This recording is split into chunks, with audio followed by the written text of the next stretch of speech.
7-day virtual event that you don't want to miss. The mission of the Black Business Expo is to raise scholarship money from kids all the way from high school, all the way from college. The Black Business Olympics is one of the largest Black business showcases in the world. It is an opportunity for businesses and companies to showcase their businesses globally. We are going to be giving away laptops up to $5,000 away to students. Again, I'm Olivia Appleberry, the founder of 2 Cents Finance and one of the speakers for the expo. I am so excited to see you there. For more info, go to www.blackbusinessexpousa.com or call 919-308-9090 and hope to see you there. I am Black business.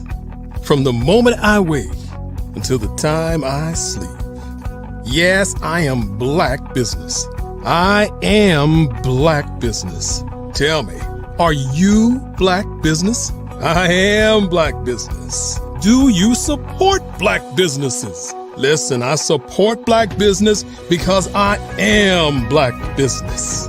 Black Business Expo, one of the largest business showcases in the history of Black business in the world. The world. Sign up today at www.blackbusinessexpousa.com or call 919. Hello.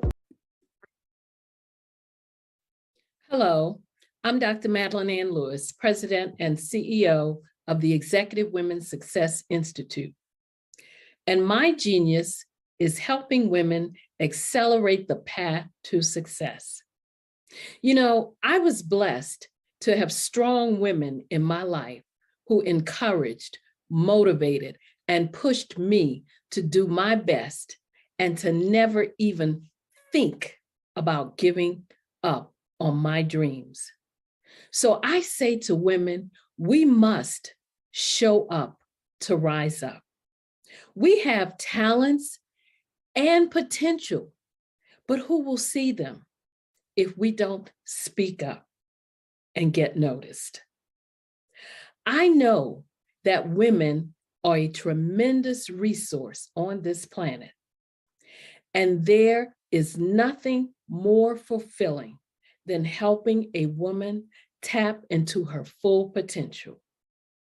I do this because I want to be a part of helping as many women as I can to show up, to rise up.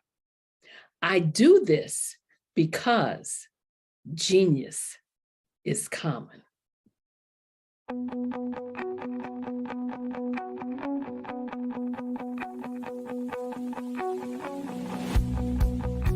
I am Black business. From the moment I wake until the time I sleep. Yes, I am Black business. I am Black business. Tell me, are you Black business? I am Black business. Do you support Black businesses? Listen, I support Black business because I am Black business. Black Business Expo, one of the largest business showcases in the history of Black business in the world. The world. Sign up today at www.blackbusinessexpousa.com or call 919-308-9090. I am Black business.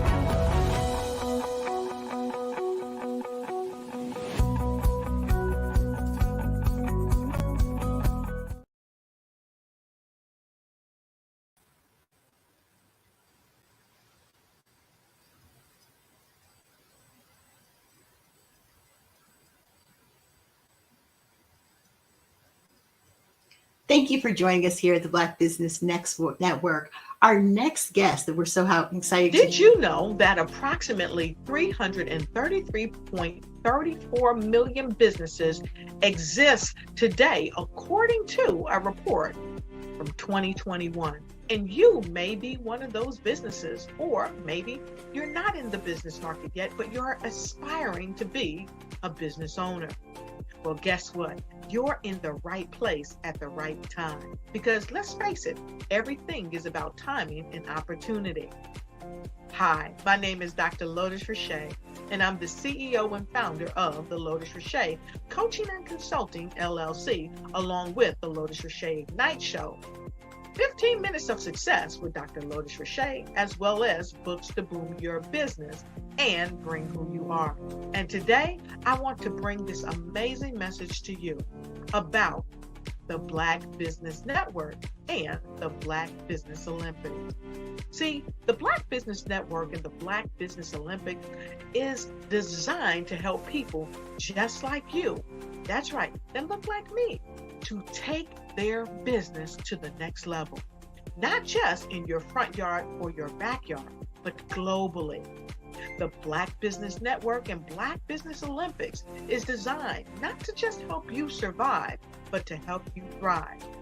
So join us today as we come together with businesses all around the world to support our students, our children, our young teens, our young entrepreneurs. What we do is we come together to help raise funds for students who are aspiring to be business entrepreneurs, who are aspiring and who are thriving in college. We endow them with a wonderful opportunity to gain scholarship of either a laptop or several thousands of dollars. And we invite you to help be a contributor to this amazing opportunity to help someone that looks just like you. So join us today at our website and let us connect with you and help you ignite and take flight in every area of your life on the Black Business Network and the Black Business Olympics. I'll see you on the other side.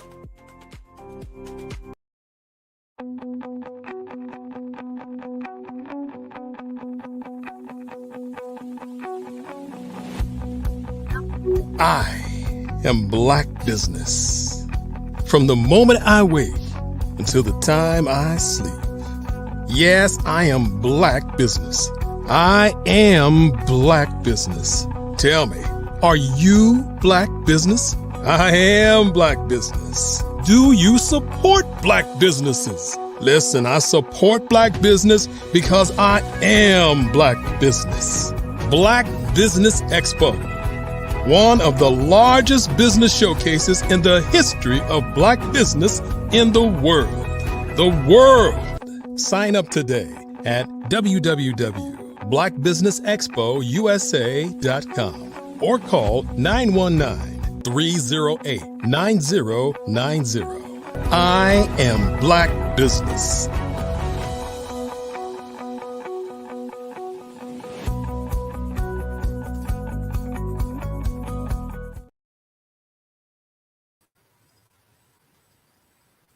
Good afternoon and welcome, entrepreneurs, thought leaders, and people from corporations. My name is Felicia Ward, and I'm here with the Black Business Network. The Black Business Network is a 24-hour network and showcase of some of the best business entrepreneurs, thought leaders, and corporations.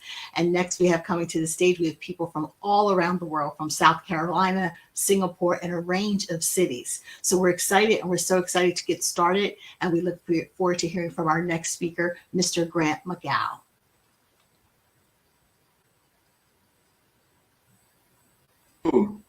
How are you doing, Felicia? Hi, Grant. So happy to have you here with us, Mr. McGaugh. Tell us a little bit about your business. Well, I have a digital marketing firm, as well as I do a lot in the world of business and technology as well. So 5-Star BDM has been around for the last 4 years, and it's been a phenomenal journey in helping others to amplify their message and get their businesses rolling. So I am the helper that helps other businesses to become successful. And what do you see that's new on the digital landscape of what you're working with in your business? Being in the digital space is so exciting with AI and everything that's emerging. How do you see your business fitting in, and how are you able to help others? Well, this is an exciting, exciting time to be in digital marketing with the advent, the explosion of Mhm. generative AI chatbots. They're better known as ChatGPT. There's Mhm. Bard, there's Claude, there's all kinds of this new one came out called Gemini. There's so many different tools that really what it comes down to is that it's made my business more precise. I can do things more quicker, I would say, and to elevate my brand messaging to a level that allows me to be as creative as possible. We are in the creator economy right now. And the more creative that you can be, because we're more digital. I want you to take a look at this. You can open up any stock page right now and take a look at the top 10, top 20 companies in the world and what they do. Mhm. And I will guarantee you they're operating on the digital platform. The digital market economy is taking the world by storm, probably over the last decade or so, but is really escalating now in the advent of AI because it is a game changer for a lot of businesses. It's not just all the big boys that can play in this space because of cloud computing, because of mobile computing. And now you have these tools at your disposal. You've got a laptop, you've got a computer, you can now digitize yourself to a level and get your message out there. And that equates to business. How can I now be of service to others when it comes to a business format and leveraging the digital landscape? So a lot of these AI tools allowing us to do that. I'm sure you're taking advantage. You're in the marketing space as well. So I'm I'm going in to talk to you. space. I'm loving it. And I really love what you just said about, I think it's really important to stress the importance of using AI and the innovation of it as part of a tool. So many people that are afraid of technology think that they're going to be misplaced or by technology. And as you said, it helps people to be more efficient. And I love what you said, that all you need are the basics. You need your internet connection, you need a phone. So speak to people who are just emerging business owners, or people who are, thinking about joining, us in the digital space. And what words of encouragement would you use to help them to realize that there's this explosion and proliferation, but there's plenty of room for them in the market? Am I right? Absolutely. This market is it's still growing. I want you to Mhm. understand that you'll be a part of $1 trillion economy. $1 trillion. It's not mature. It is actually still in its growth spurt. So you look at a Mhm. life cycle, right? You say, well, where are we at right now in our economy? We're in the year 2023. And guess what? Last year, no one knew about ChatGPT. But guess what? AI has been around for 20 or 30 years. Mhm. However, you got a boost because of cloud computing, right? So you Mhm. took all the different data centers and put them all together, and it allows us to now interoperate with a lot of different data sets throughout the world. This changed a lot of things. So now you've got what we call large language models. That's what these generative AI models work on. I'm telling you all this as a background to understand this is all very, very, very new for a lot of people everywhere. You're not behind the curve. Now, Right. you may be behind if you're not leveraging the tools at your disposal. How are you leveraging your social media? What are you using it for? How are you using it? People say, well, social media, I get a lot of, all I see is a lot of, you know, information that's really not useful. Then I have to ask yourself, what are you doing with your feed? Are you allowing people to come into your orbit that don't add any value? So the first thing we're going to do is start cleaning up our current situation. If our goal is to launch a business and to launch a digital business, let's make our digital world, our ecosystem, to work for us. We've got to get these tools to work for us, not against us. So take a look at your social media feed. If you're on Instagram, you're on LinkedIn, you're on Facebook, and start looking like, all right, what does my feed consist of, and what does that look like? And start really doing an assessment. This is a great time to do that. We are in December. We're about to go into a new year. You start really looking at, like, hey, if it's the people and the messaging that are filling up my feed are not conducive to my message, I need to hit that delete button, right? I need to just like, you know what? I need to unfollow this. I need to delete that. I need to go through and do a audit on your social media feed, because what you want is something that aligns with your business values, that aligns with your mission, vision, and goals. Once you've got that, guess what you've got? Once you've got that, you've got some of the best teachers and mentors and people that you really want to connect with can now come into your feed. You need to take that clutter out and start bringing in the teachable content that you need, right? So you can begin to listen to people that are looking to help you in your business, such as what we're doing now on the Black Business Network.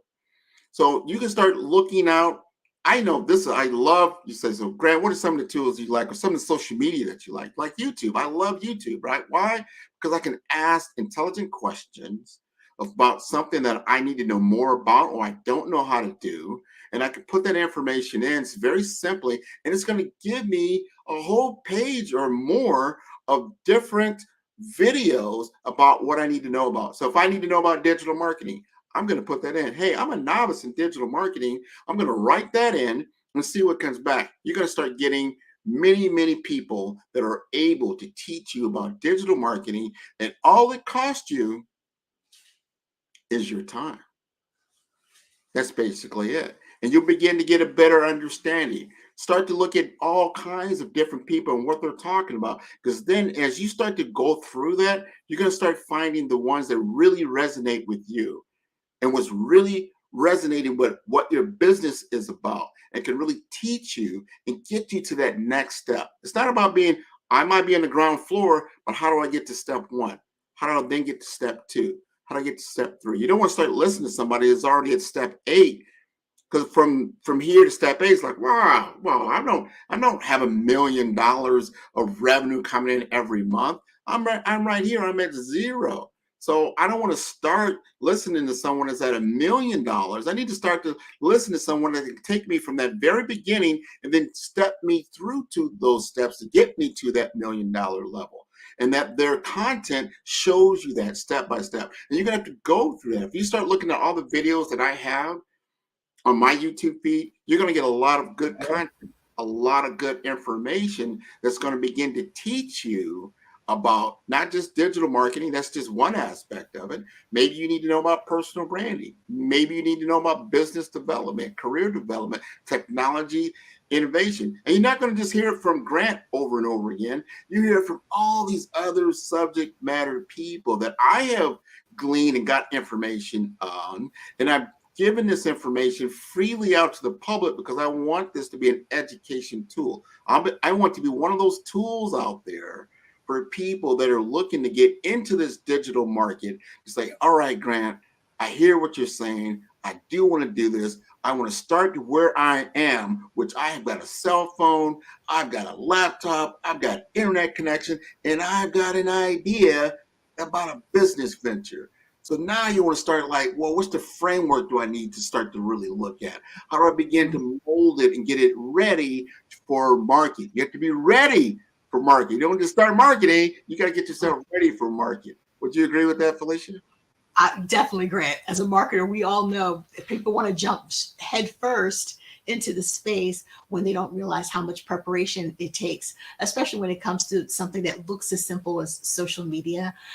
It looks like it's fun and entertaining, but there's a lot of research. There's a lot of in-depth things that go on, the analytics, the content. And speaking of content, I love what you said about making sure that you're a resource of information for people.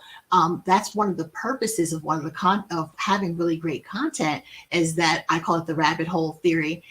Experts say you need 7 hours of content to engage people and for people to go down your rabbit hole. They might have, perceived you first on YouTube.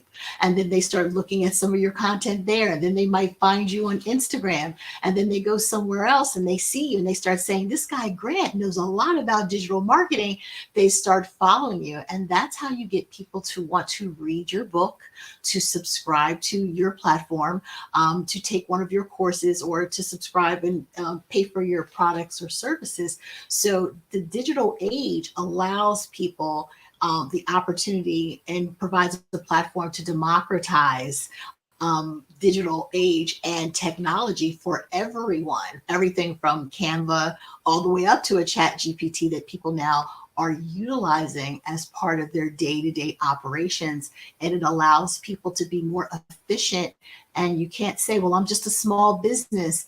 You have a small business, you still can take advantage of all the digital opportunities that you just, so eloquently mentioned, that would just be so helpful. And then if you have someone that will help you and strategy like yourself or you, that's what you want to be able to do. Go to a subject matter expert when you need help with your strategy and piecing everything together so that it's congruent and it's in an alignment and it makes sense, as opposed to, I think, a lot of new business owners, when they initially get in, they just want to try all these different little things. Well, it's nice to have all these small tactics, but what's the strategy behind it? What you said, what are you using social media for? What is the objective? Is it to sell? Is it brand awareness? What is, to get people to sign up? When you start having those discussions with people, the digital age allows you to do a lot more in-depth research, and it makes it accessible, as I said, to everyone that's participating in it. So all of your years of experience and what you've seen, don't you perceive it as you said, the burgeoning age and the innovation, and then we'll go to the proliferation, and then it'll just become commonplace that it's part of our lifestyles. So, I mean, with your background, don't you perceive that this is only going to be on the upside for business owners, and that the more, as you said, people learn about the playing field, don't be afraid. Join everyone as we all learn together. People are at different stages, but please join the conversation, join into AI. Because what I tell my clients is that you're not going to be replaced by AI. People who don't know how to utilize AI as a tool, as a part of what they do day to day, they'll be replaced. But you still need humans, correct?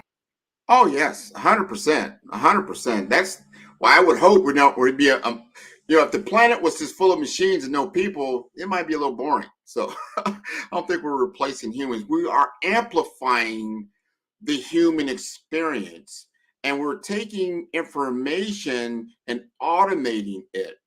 To your point earlier, when you have a tool, and if people don't know about this tool, I want you to write this down and go to this site. It's a free website. It's so good. I did this maybe 2-3 years ago. It's called Canva, Canva. That's CANV like Victor, A like Apple.com. What this is that before you would have to go to a digital creator, a developer, to help you with your content, to help you with a lot of your messaging. And this could be cost prohibitive. You need to say, you know what? I just need to make a quick flyer. I need to make a quick message, or I need a quick image to put out there with my message that I can put on my social media to be able to promote or sell or give information and knowledge about my product or service or situation or topic and all those different things. Well, before you had to really get someone else to really help you. You can now do this yourself, and it's free. It just costs you your time, right? Canva.com. You go to Canva and you will see there's a lot of different templates, all the different we call brand aesthetics, and you will be able to find everything you'll probably be able to need as a beginner to start to brand yourself when you're ready. Because I tell people all the time, to your point earlier, before you can really start marketing, you have to step back. I'm going to take 2 steps back. Let's take 2 steps back, because I have a formula that I take people through that works very, very well. I learned this myself as I started on the journey that some people may be on right now, back in 2018, 2019, when I said, hey, I'm going to go ahead and incorporate myself. I'm going to start 5-star BDM, brand development masters. I'm going to go ahead and start this because I have 25 years of business development that I want to now put together and package for other people to understand the entire spectrum of selling your business, selling your product or services, not only just online, but also personally. And I've done that for a number of different years. So these tools are now available, which they weren't before. And it will become, like I said, cost prohibitive for you because you'd have to do a lot of research. You have to find people. You don't really know the cost of all these things. Now you have a tool that's free. But I will caution you, even though that tool is free, you got to understand, when do I now invest in someone that can create, be what you call a creative for me? I can do certain videos myself. I know this, but I can't do Hollywood production type videos.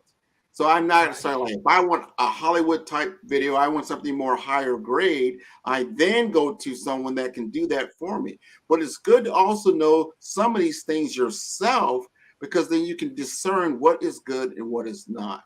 You begin to see what I can do on my own to get my messaging out there, and then what I need to use to promote myself even better or more brilliant light than I did before by bringing in an expert, a professional like Miss Felicia here. She is a professional in digital marketing. So you got to know, when do I engage with Felicia? Let me ask you this. When would somebody want to engage with you, Felicia?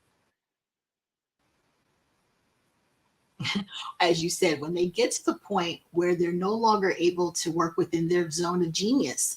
You know, people don't get into business if they're a baker to do all these other digital things, but the world that we're in today, you have to know all these other different ventures, and depending on how much time you have and what your goals are. But I love what you said about making sure that you understand the foundations of the digital marketing, of how it works for yourself and your business, so that when you do hire someone, you know what they're doing.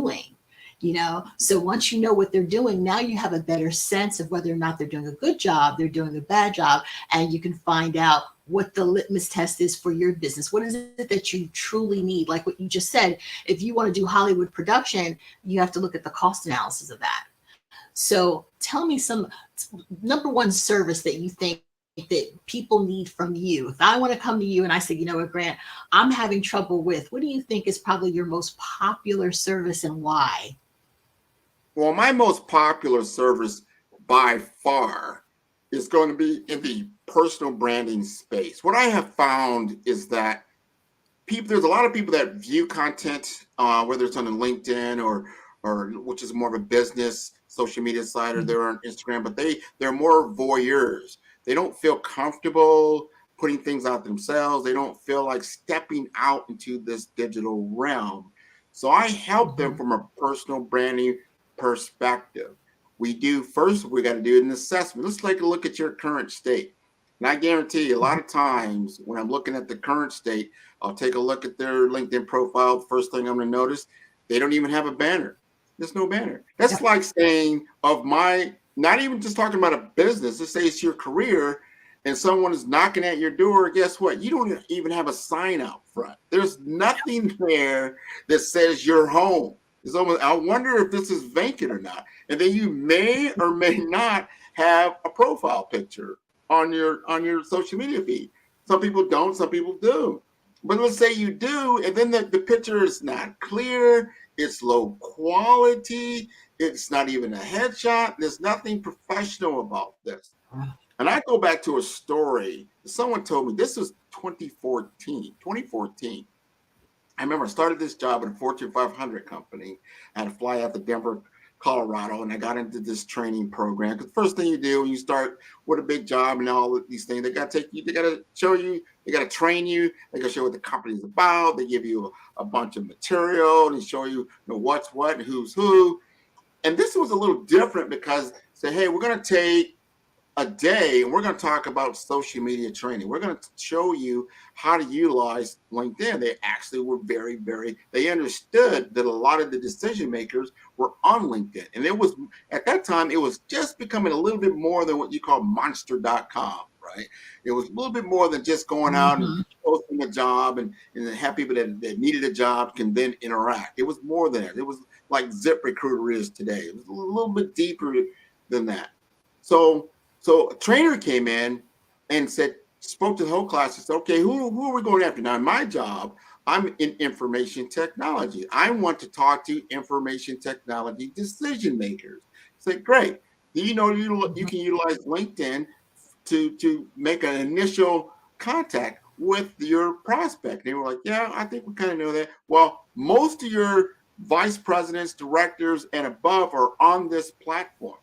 He said, okay, who do we want to talk to? Well, we want to talk to the vice president of Deloitte, just one company. Just like, and he said, okay, all right, let me show you what the vice president of information technology looks like. He pops him up on the screen. We see he has this beautiful banner talking about Deloitte. Like, wow, that looks great. He's got this very professional businessman look, on his profile. We're like, wow, yeah. He says he's the vice president of such and such.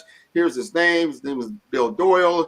And it has, information about where he went to school. It's got information about himself. Got a couple of posts that he's done and what he's interested in. He said, look at this. He said, great. You guys want to talk to him, right? You want to sell him your stuff. Like, yeah, we want to sell him our stuff. I said, all right, let's take a look at your profile. Let's pop your profile up. Man, I popped my profile up. It was my profile was horrendous. I had no banner. My picture looked like I just walked out of Subway or something like that. And I just took my resume and just kind of popped it up on my LinkedIn feed. It was nothing special about me. So I said, okay, looking at these two realities, why would this vice president of IT talk to you? Why would he even pay you any kind of attention if you reach out to him? Look how you look. Would you show up to his office? Let's just say you got an appointment with Bill Doyle. Would you show up the way you showed up on digital in his office like that? No, you're going to have your best suit on. You're going to tie. You're going to look great. You're going to look the part that you're in. Well, if you're not looking the part that you're in, and in today's world, this is 2014. We're about to go into 2024. This is 10 years. 10 years. Imagine if I still look like that today. I probably wouldn't be as successful as I want to be. So we've got to really pay attention to our digital presence, what it looks like with the perception that you're portraying. Are you looking the part that you are looking to gain? Is your digital profile an asset for you, or is it a detriment for you? Because the first thing people do today is look you up, whether it's Google, whether it's LinkedIn. That's the first thing they're going to do. They're going to go right to that feed. They're going to get a better understanding of who you are before you ever step in that room. And that's very, very important. It's such a good story and such a great comparative because he could have told you all day the different things you could have done with your profile, but seeing the comparative of your profile versus who your target ideal client was a huge wake-up call. I appreciate that story so much because that lands and people realize how important their digital presence is. And as you said, it's the first thing people want, to do. So tell us something that's up and coming that you want people to know about your business. Any new ventures, any new partnerships? What do you have that I know 2024 is coming up? So I know you have some things that are planned that you want to upcoming and promote. So here's the great opportunity for you to do that. Great opportunity. Thank you for this segue. Matter of fact, me and Sydney Warnsby is also a moderator for the Black Business Network. He is a career businessman. He's got many Fortune 500 different experiences that he has had throughout his career.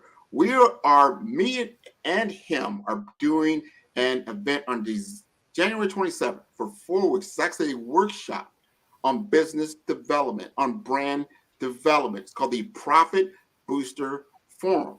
Profit Booster Forum. You can look it up on Eventbrite, or you can go to my website at 5starbdm.com. This is a 4-week engagement where we're going to take you through. We're going to give you exactly what we just talked about, real world experience, not just a lot of jargon, applications.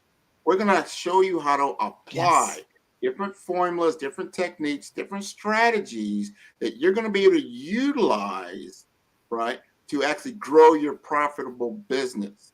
This is so important.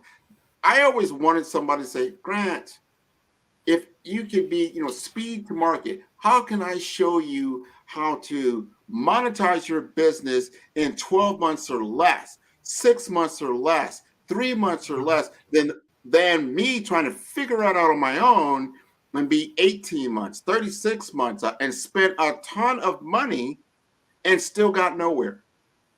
That's a common story.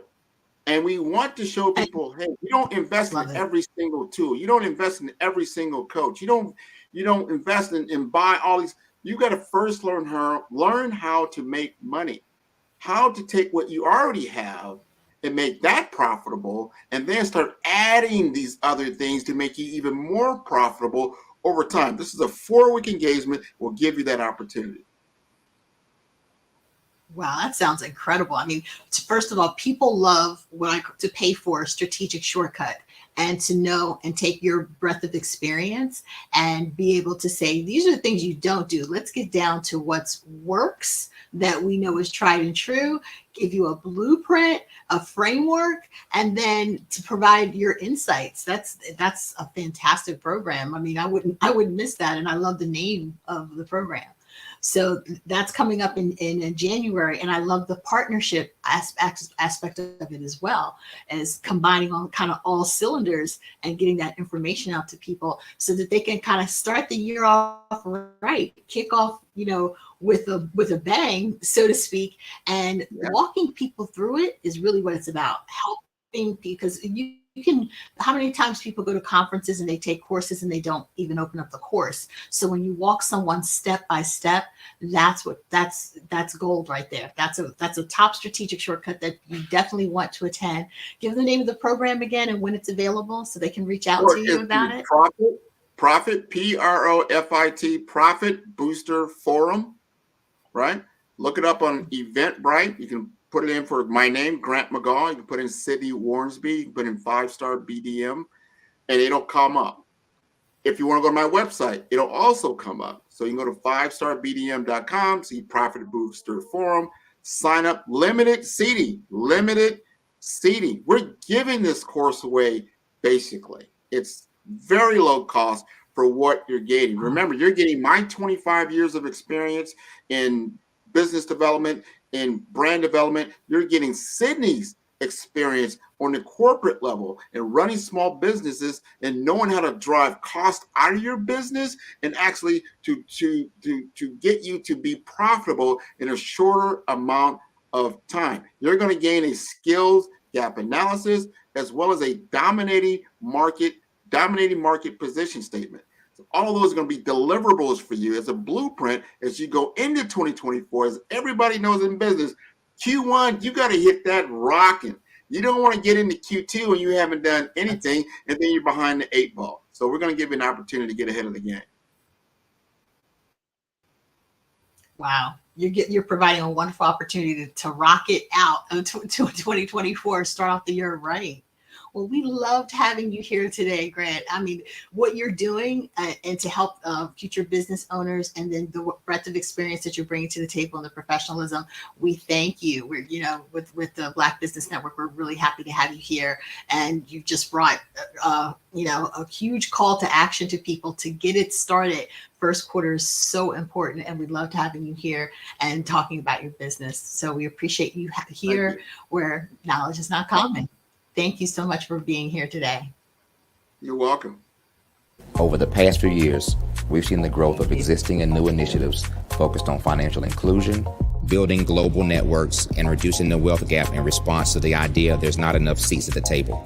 Whether their outcomes are to increase the representation of Black executives on corporate boards, ensure an inclusive global economy, or to create new U.S. African commercial pathways, the strategies are often carried out by separate programs. The question is, should they be?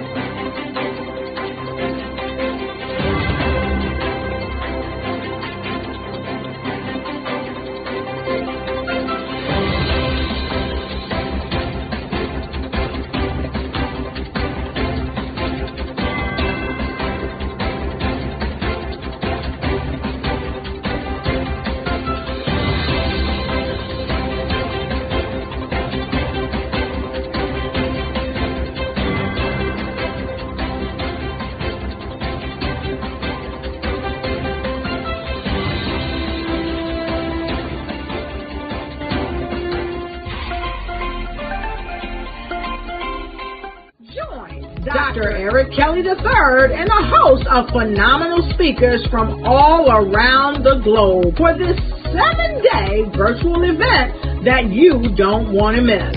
The mission of the Black Business Expo is to raise scholarship money from kids all the way from high school all the way from college. The Black Business Olympics is one of the largest Black business showcases in the world. It is an opportunity for businesses and companies to showcase their businesses globally. We are going to be giving away laptops up to $5,000 away to students.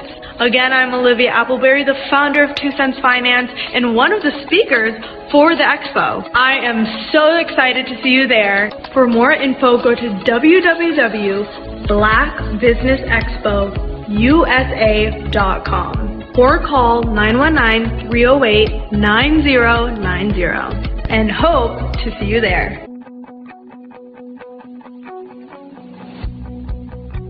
I am Black business. From the moment I wake until the time I sleep. Yes, I am Black business. I am Black business. Tell me, are you Black business? I am Black business. Do you support Black businesses? Listen, I support Black business because I am Black business. Black Business Expo, one of the largest business showcases in the history of Black business in the world. The world! Sign up today at www.blackbusinessexpousa.com or call 919-308-9090. I am Black business. I am Black business. From the moment I wake until the time I sleep, I am Black business. I am Black business. Are you Black business? I am Black business. Do you support Black businesses? I support Black business because I am Black business. Black Business Expo, one of the largest business showcases in the history of Black America in North Carolina. Join Dr. Eric Kelly III and a host of phenomenal speakers from all around the globe for this 7-day virtual event that you don't want to miss. The mission of the Black Business Expo is to raise scholarship money from kids all the way from high school all the way from college. The Black Business Olympics is one of the largest Black business showcases in the world. It is an opportunity for businesses and companies to showcase their businesses globally. We are going to be giving away laptops up to $5,000 away to students. Again, I'm Olivia Appleberry, the founder of 2 Cents Finance and one of the speakers for the expo. I am so excited to see you there. For more info, go to www.blackbusinessexpousa.com or call 919-308-9090 and hope to see you there. I am Black business. From the moment I wake until the time I sleep. Yes, I am Black business. I am Black business. Tell me, are you Black business? I am Black business. Do you support Black businesses? Listen, I support Black business because I am Black business. Black Business Expo, one of the largest business showcases in the history of Black business in the world.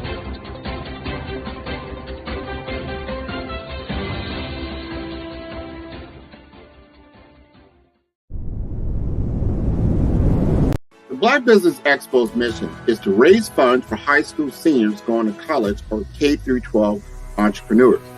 This expo is a fundraiser for students. Please, you may go to www.blackbusinessexpousa.com to donate to the scholarship fund or use the Cash App at @BBXUSA. Our goal is to give laptops and up to $5,000 to 10 students. Students can register online at www.blackbusinessexpousa.com. Every dollar counts. Please donate to the Black Business Expo USA Scholarship Fund.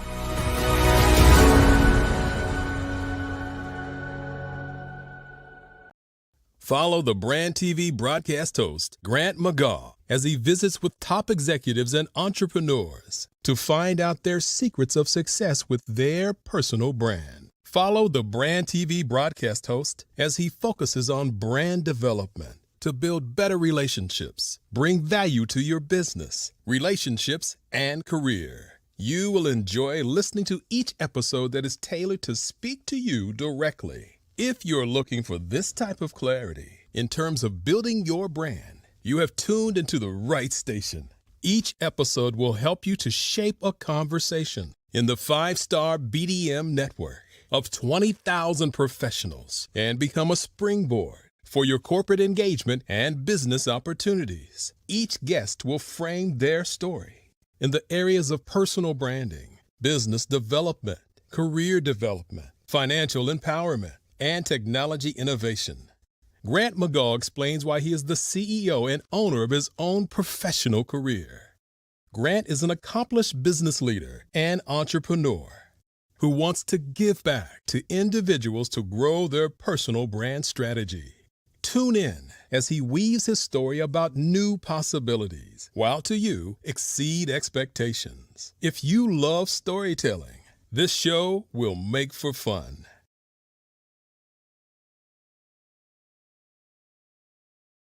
Hey guys, my name is Caden. I'm the CEO of Caden Teaches, and my genius is teaching kids about financial literacy. Throughout my financial products, such as my financial flashcards, my activity book, and my newest project, my financial bus, which I bought. And on the bus, it has a mock bank where kids will learn how to deposit and withdraw money, a mock grocery store where kids will be able to learn how to have a family budget, and a mock stock exchange where kids will even be able to learn how to invest in stocks. Now, I decided to start teaching kids about financial literacy because I find that most kids graduate high school without even knowing the basics about financial literacy. And I feel if I were to teach kids about financial literacy, that I would be able to help kids tap into their genius. And I actually learned about financial literacy to my dad because I would go to business meetings with him, and I would always see that they were talking about financial literacy. And at that point, I didn't understand what financial literacy was. So I took it upon myself to learn about financial literacy and teach it to kids in a way that they could understand. But I want you guys to help me help kids tap into their genius by going to my website, cadenteaches.com, and you can sew into me in my financial bus by going to my GoFundMe link. And remember, if Caden can, you can too, because genius is common.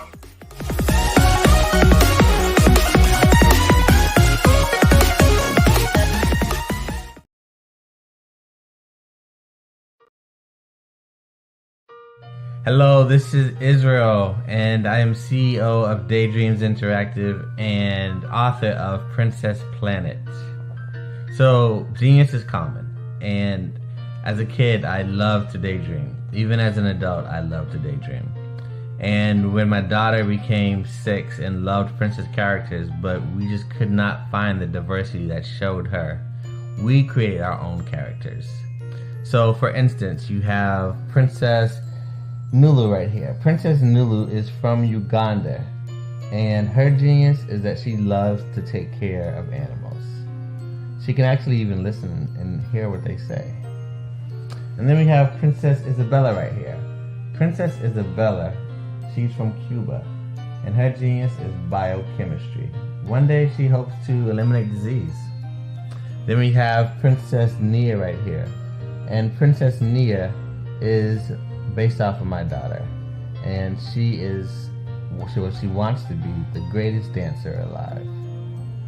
So that's her genius. So what's your genius? My genius is my imagination.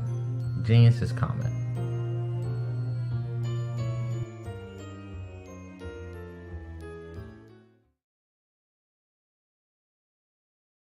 Hello, ladies and gentlemen. Allow me to introduce myself. My name is Tara Bush, and I am the co-founder and COO of the Hello LLC, where our mantra is helping everyone live life optimally. And more importantly, helping entrepreneurs leverage leading-edge optimizations. We help businesses build, brand, automate, and pivot into the future. With over 22 years of corporate C-level experience, I carry a wealth of knowledge and expertise in my professional portfolio. My professional journey has encompassed various facets of business, executive leadership, project management, marketing, systems, space planning, and strategy implementation. I have had the pleasure of partnering with and managing multi-million-dollar projects for the top Fortune 500 companies, prestigious universities, and well-known sports teams around the world, like ExxonMobil, Apple, Samsung, Citgo, HP, Ziegler Cooper, the Houston Astros, the Dallas Cowboys, Bank of America, and Vanderbilt University. What fuels my drive is a passion for innovation and creativity that knows no bounds. I thrive on pushing the boundaries and thinking outside the box to bring fresh, ingenious ideas to the forefront. I turn visions into reality. As a leader, I am a steadfast advocate for integrity and creativity. I am driven by a profound desire to help individuals and businesses create their own return on time investment while leveraging technology. At the Hello LLC, we are more than just a 3D digital marketing agency. We are a community committed to helping, building, and thriving together with integrity. We can either show you, teach you, or do it for you.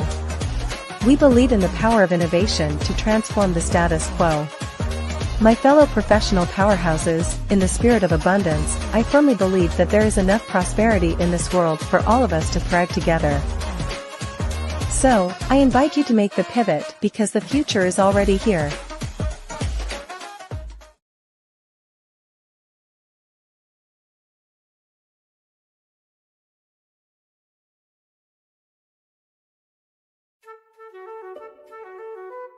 This is Dr. Arnold T. Petsworth. He's the owner of Petsworth Vet World, a veterinary clinic in Hopton, Connecticut. His patients include dog, cat, frog, fish, Goldie, dog, and this alpaca. Due to doctor-patient confidentiality, we can't tell you their names. Business at Vet World was steady, and then quarantine hit. Neighbors brought new four-legged friends into their homes.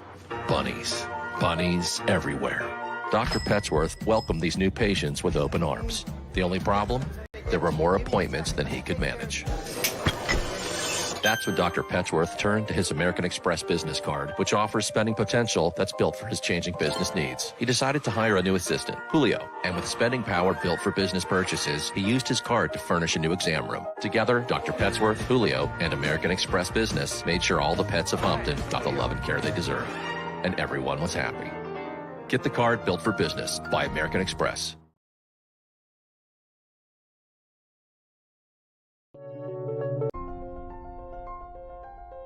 What if you could build your own city? A place where every child can find nurturing people to help them achieve their full potential. A place where every adult can access job training support.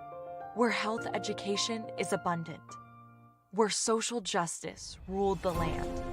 A place without limitations. Welcome. You have arrived at STEM City, USA. It is what every city should be. A safe and trusted community where you find people and resources to help you become everything you are and beyond. STEM City is unlike anything you have ever experienced. It is a digital twin of the world around you, only better. STEM City is about energy and soul renewal. It is more than a digital world. You can almost feel the power of live cultural events, music, and theater. STEM City promises a better future for children with caring mentors and hands-on activities with dedicated tutors to support our youth. STEM City is your passport to a healthy lifestyle, with weekly events addressing our community's many issues. STEM City is your financial well-being, with helpful information on wealth management, career advancement, job training, and so much more. STEM City is the community you deserve. It is the city where your dreams can come true. STEM City USA, a place in the sky that is accessible to all who reach for the stars.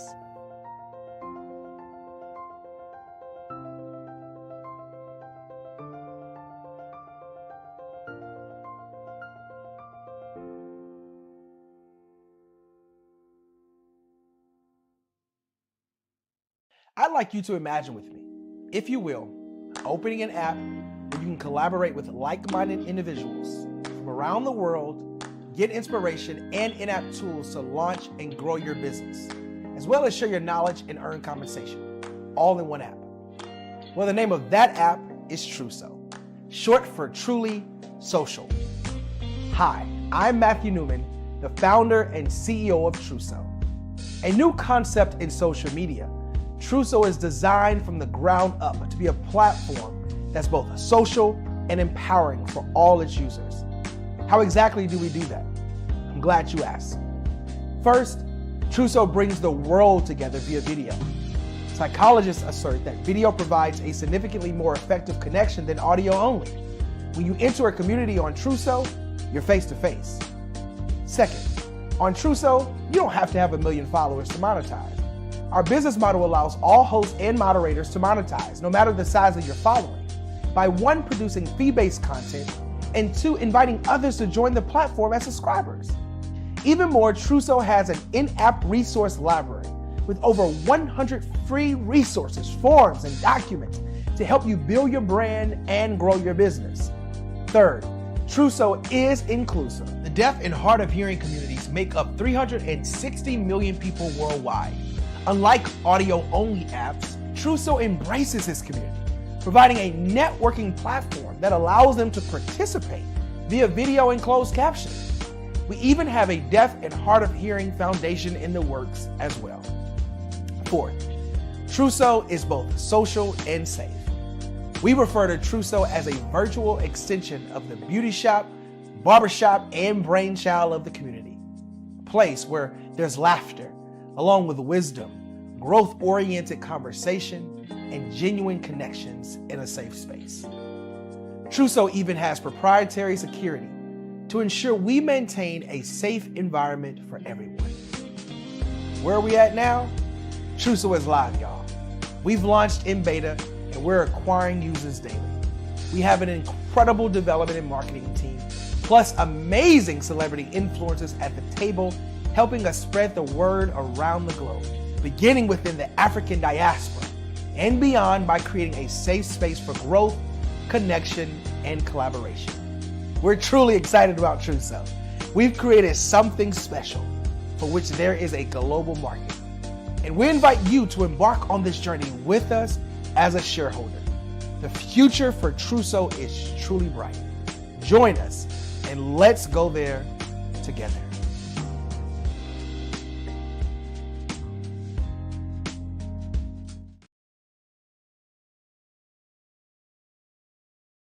Are you a forward-thinking entrepreneur or business owner? The world is changing faster than ever, and it's time to pivot and adapt to the future. Hello LLC is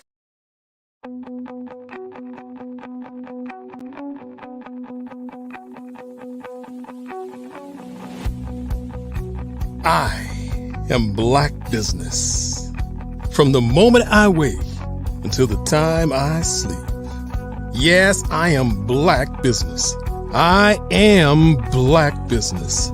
Tell me, are you Black Business? I am Black Business. Do you support Black businesses? Listen, I support Black business because I am Black Business. Black Business Expo, one of the largest business showcases in the history of Black business in the world. The world! Sign up today at www.blackbusinessexpousa.com or call 919 308 9090. I am Black Business.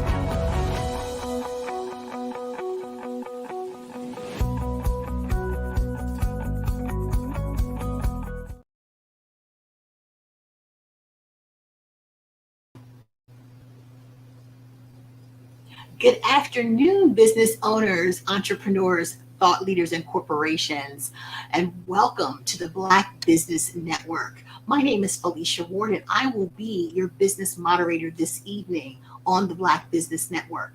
The Black Business Network is a 24-hour business network that showcases businesses and owners, entrepreneurs, thought leaders, and corporations.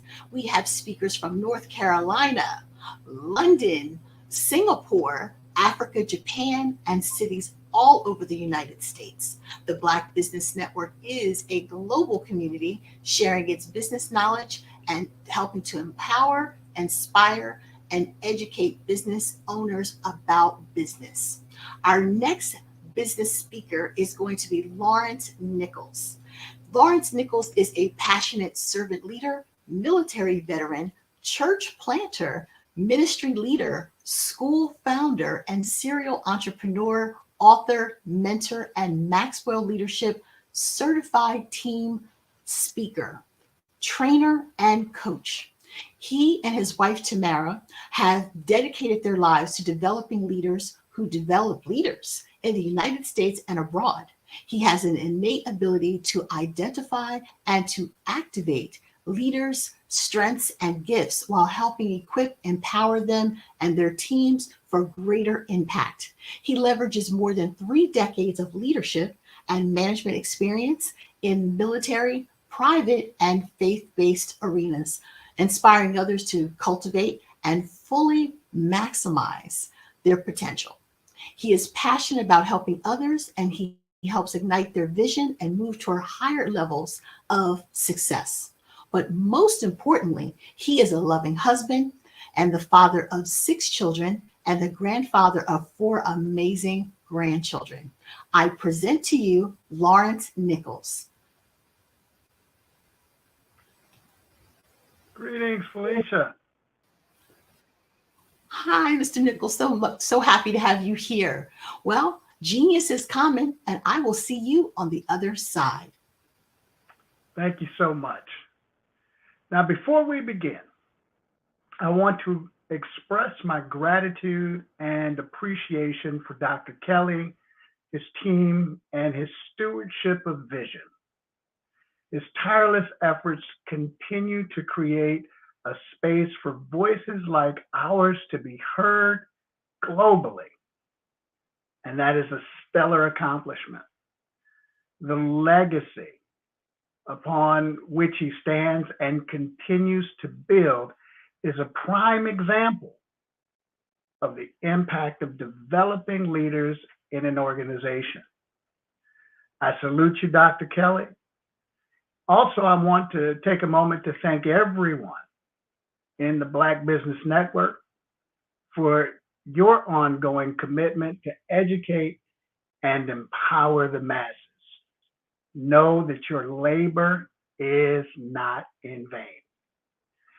So again, my name is Lawrence Nichols, and I am the co-founder of LTN Enterprises and LTN Leaders Who Win, along with a number of organizations, but that's really not the important point. My passion is about connecting with leaders who develop other leaders and their teams. That's my heart. That's what I do. I'll give you some information as to how to connect with me later, but I want to get into the subject matter for today. In this series of the power of developing leaders in your organization, there is one specific topic, and I've alluded to it before in my salute to Dr. Kelly, and that's legacy. Now, interestingly enough, I did a search just before I jumped on here today. Let's say I consulted Professor Google, and I just plugged in a search, companies that leave legacy, or what does successful legacy look like in an organization? More than 1.59 billion search hits came back. 1.59 billion. That's a billion with a B. That tells me that legacy in an organization is important. But here's the question. Whether you are a seasoned entrepreneur or business owner, or you're just getting started, is that a part of what you're doing? So I want to talk to you a little bit about the topic of leaving a good legacy. And while I could talk about succession planning and all of those things, I think we have to begin with something that is absolutely fundamental. Again, leaving a good legacy, this is a part of the power of developing leaders in your organization. And I believe it is both timely and relevant. So what I'm going to cover is just this simple point, this simple concept: building legacy by connecting with values. I'll say that again. Building legacy by connecting with values. So I want you to listen to this statement. People want to be led well. How does that resonate with you?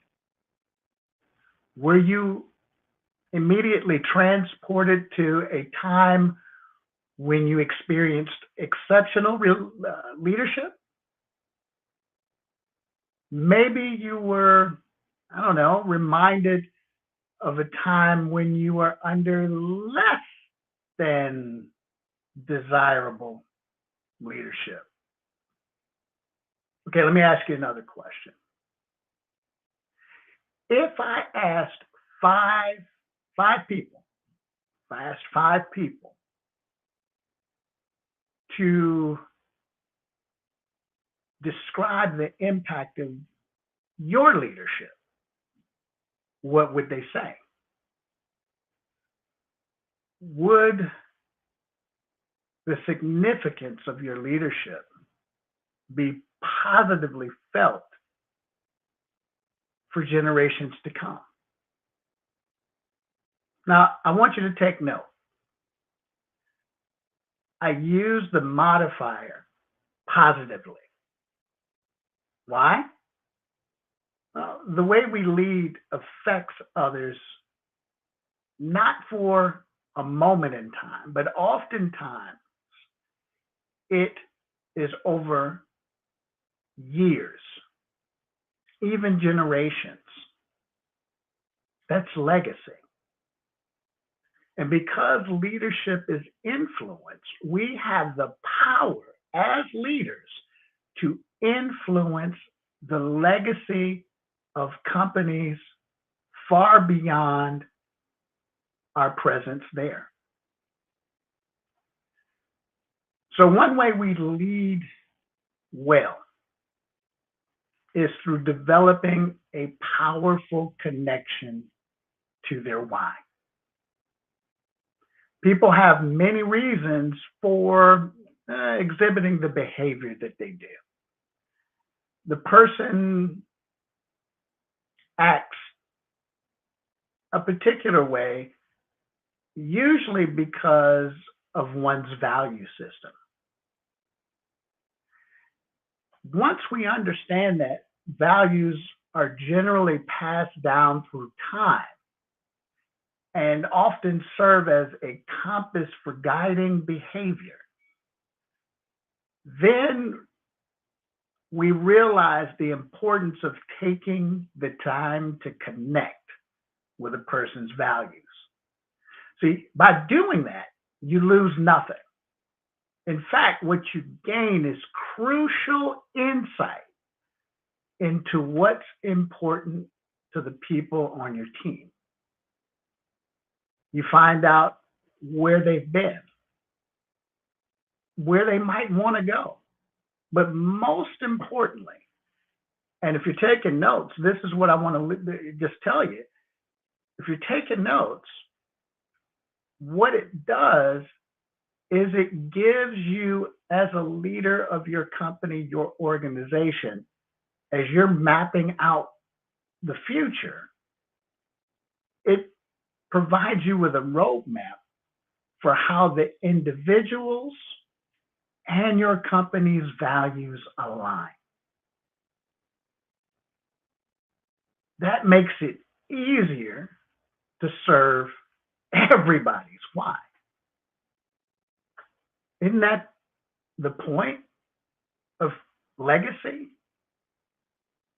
See, we talk about win-win, and there is no greater win-win that we could have until we are able to connect with the very foundation of how people will behave within our organizations.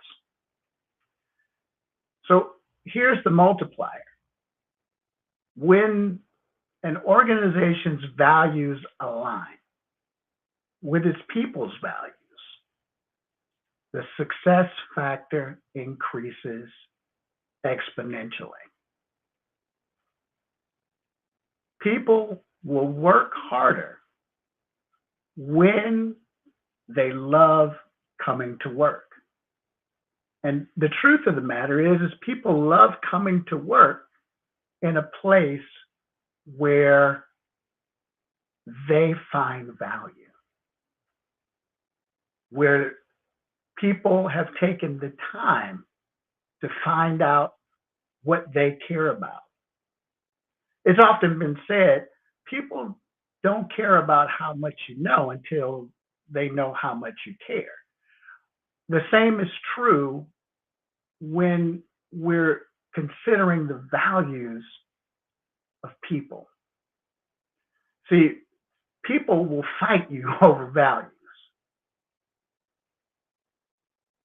Just take a moment and consider any rough conversation, any heated conversation that you've ever had with a coworker, with a subordinate, maybe a leader. And it's usually because not that they're passionate about the product, not because they are overwhelmingly committed to the service, but if you look at it at its very core, when you offend someone's values, you lose them. The same is true in your organization as you're dealing with people. If you do not connect with their values, it doesn't matter how talented they are, it doesn't matter how much you pay them, you won't keep them. And if we're talking about the success of your organization over a period of years into the next generation, you've got to invest in understanding people's values. Now, I sit back and I'm reminded of a time when I was in the military, and I guess, oh my gosh, this might have been 20 years ago now, when the opportunity to really test this concept presented itself. Now, at the time, I really hadn't defined it as much as I've watched it work again and again and again.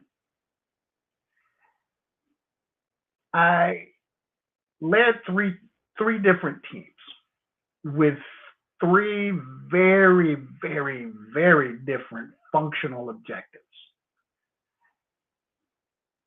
But here's the good part. The overall mission objective was the same: operational excellence. Whew. As a career operator, this is right up my lane. The mission is the same. And even though it was challenging, even though there were times that I wanted to pull my hair out, not because of the objective, but because of the dynamics of getting the synergy working within the teams or across the teams, cross-functionally with the teams. It was still exciting.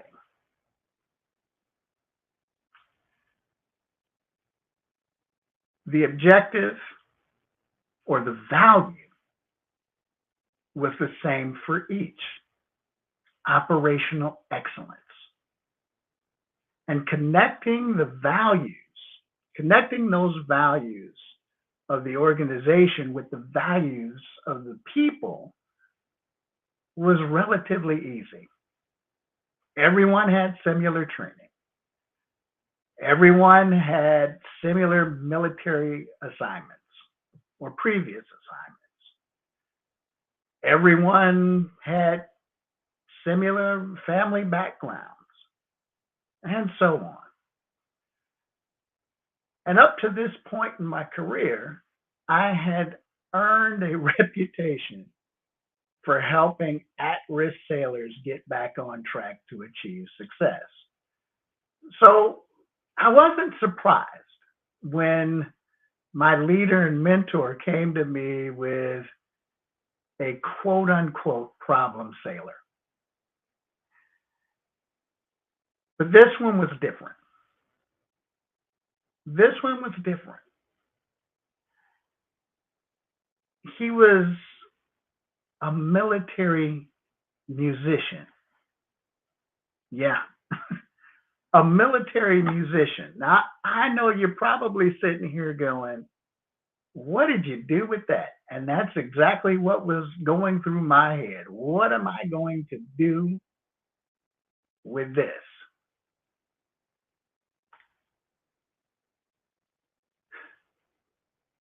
His previous leadership chain of command was on the verge of kicking him out. He was going to be discharged from the military. And not to put any pressure on me, but I'm the last line of defense for this guy. They thought, hey, he's had success with other sailors. Maybe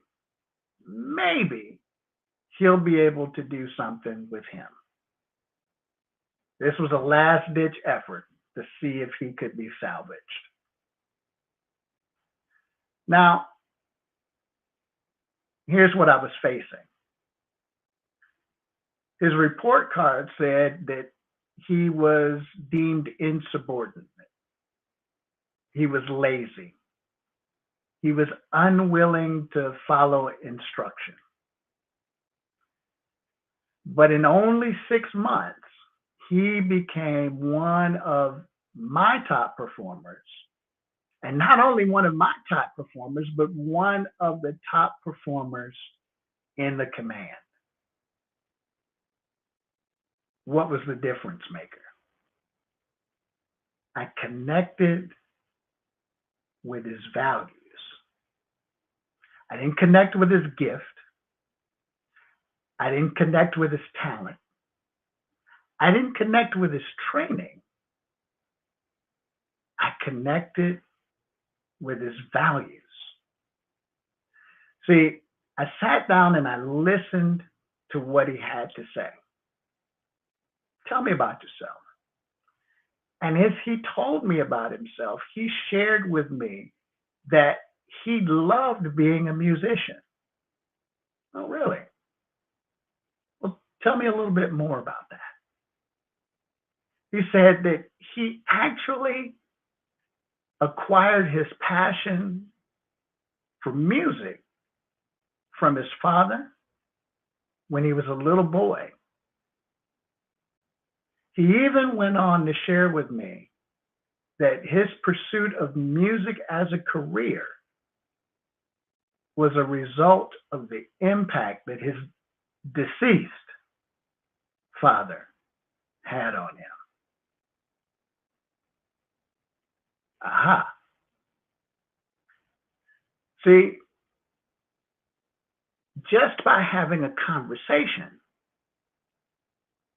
there was a connection, both emotional and as a value, that were intertwined, and it rested upon what his father had left to him as a legacy.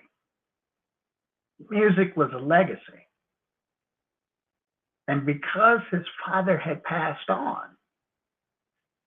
that connection was even stronger. I asked a few more questions, and really what I found out in the end was that he didn't have a problem with hard work. He would even go on to say that the work that they required of him was in fact easy. The problem was that there was no good purpose for it. He could not connect the work that they were requiring him to do to his love of music, his gift for music, his talent for music.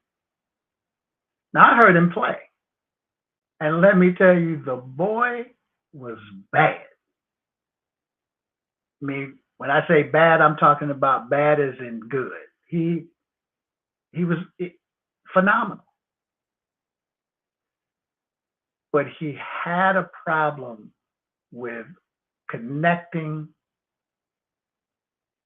his love for music with the work that he was required to do.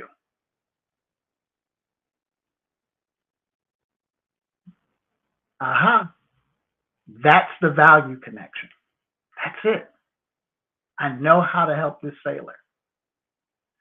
I was able to build on that, and I explained to him that while he wouldn't be doing music working with me, the work that he was going to be doing with one of my teams was extremely important.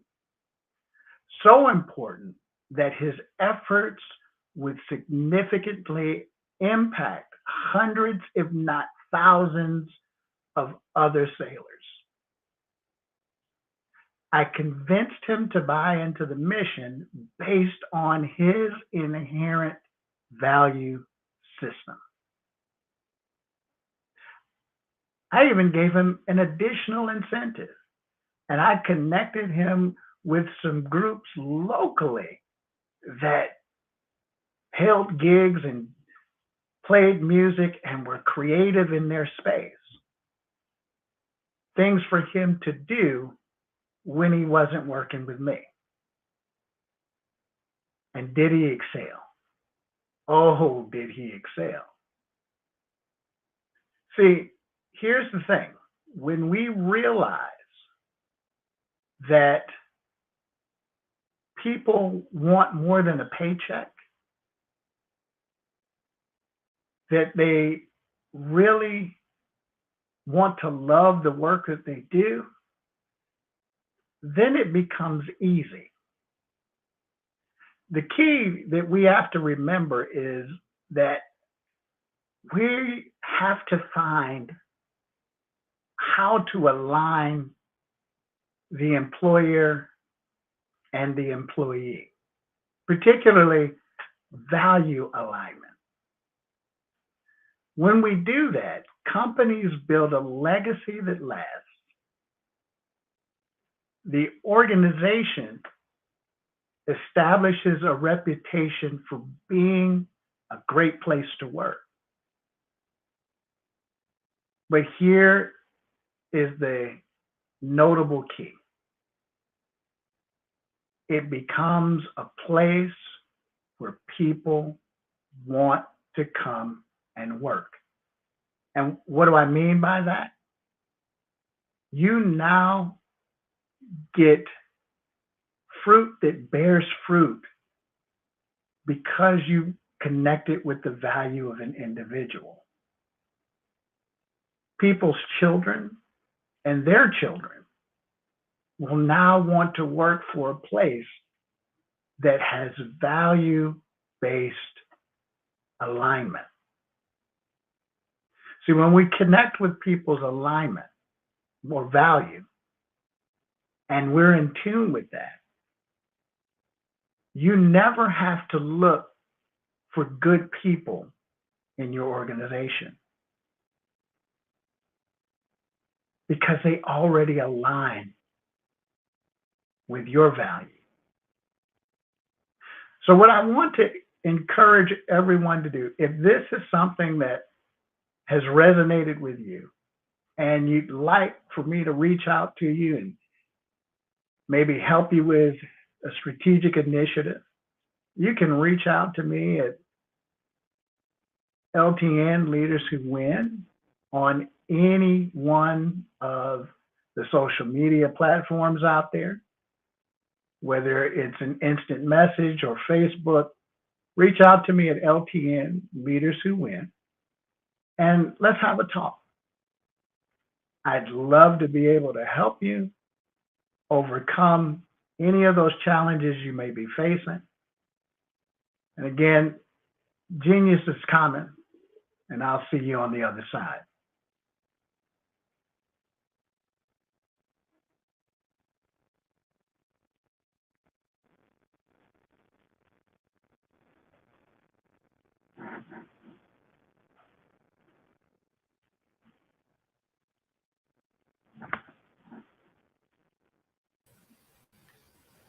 Thank you so much, Mr. Lawrence. What a wonderful presentation. We thoroughly enjoyed the connection between value and, as you said, operational excellence.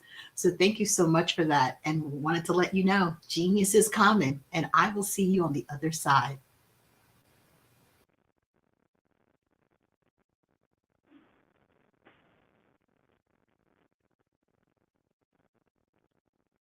Thank our Black Business Expo sponsors for December 2023, NC 100, the Moody Capital Partners, Suede Soul, Lotus Reach Coaching and Training, Carolina Virginia Minority Supplier Development Council, the Step Management, Barbara H. Smith LLC, Marge McLean Foundation Inc., and Genius is Common, Earth Essentials, Milan Shani Global, Executive Women's Success Institute, the Quality Coaching Company, the Superwoman Business Services, Creative Force Studios, Lee Entertainment, Artistic App Design, Black Business Expo USA, Genius is Common, and I will see you on the other side.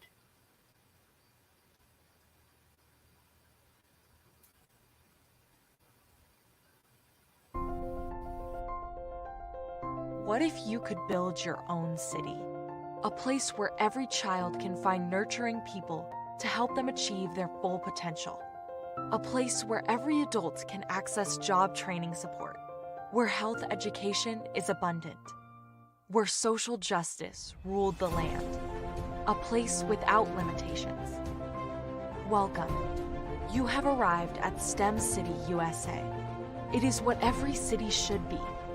A safe and trusted community where you find people and resources to help you become everything you are and beyond. STEM City is unlike anything you have ever experienced. It is a digital twin of the world around you, only better. STEM City is about energy and soul renewal. It is more than a digital world. You can almost feel the power of live cultural events, music, and theater. STEM City promises a better future for children, with caring mentors and hands-on activities with dedicated tutors to support our youth. STEM City is your passport to a healthy lifestyle, with weekly events addressing our community's many issues. STEM City is your financial well-being, with helpful information on wealth management, career advancement, job training, and so much more. STEM City is the community you deserve. It is the city where your dreams can come true. STEM City USA, a place in the sky that is accessible to all who reach for the stars.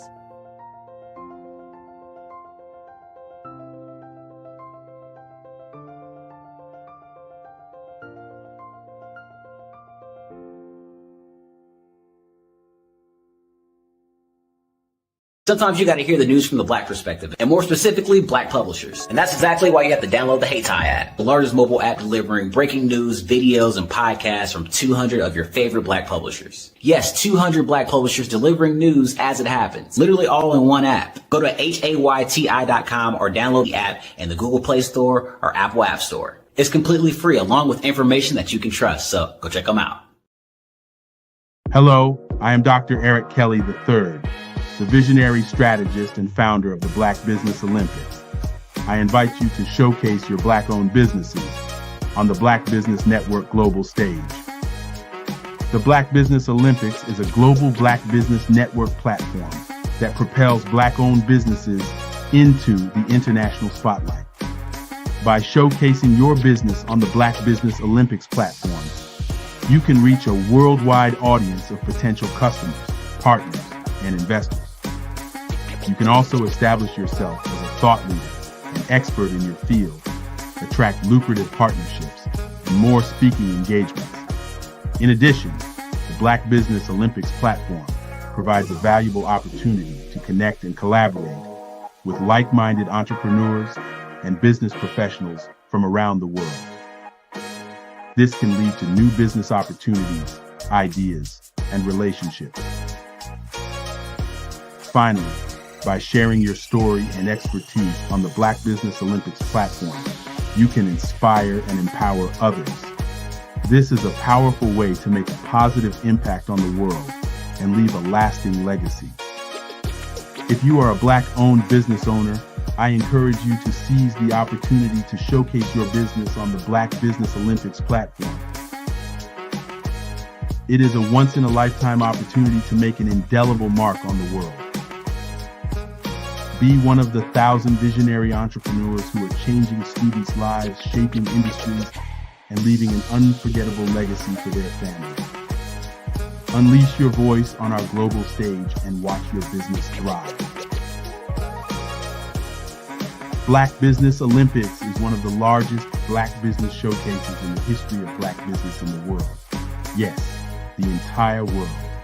Just give me a call today at 919-308-9090.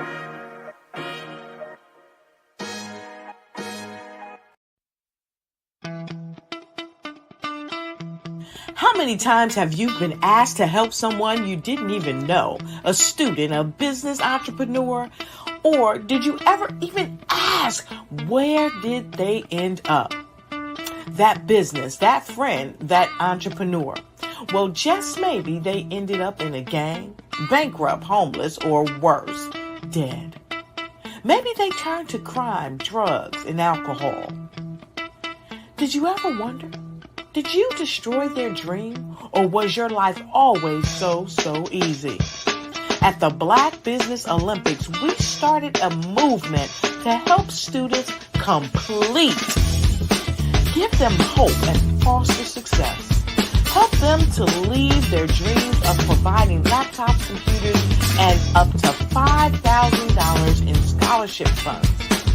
Today, we ask you to help a student, a business owner, or an entrepreneur to realize their dreams by sponsoring them, supporting them, and buying from them. Consider this.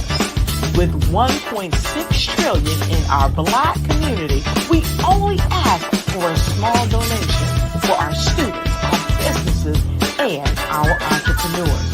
And you can change a life today. So I ask you, what are you going to do?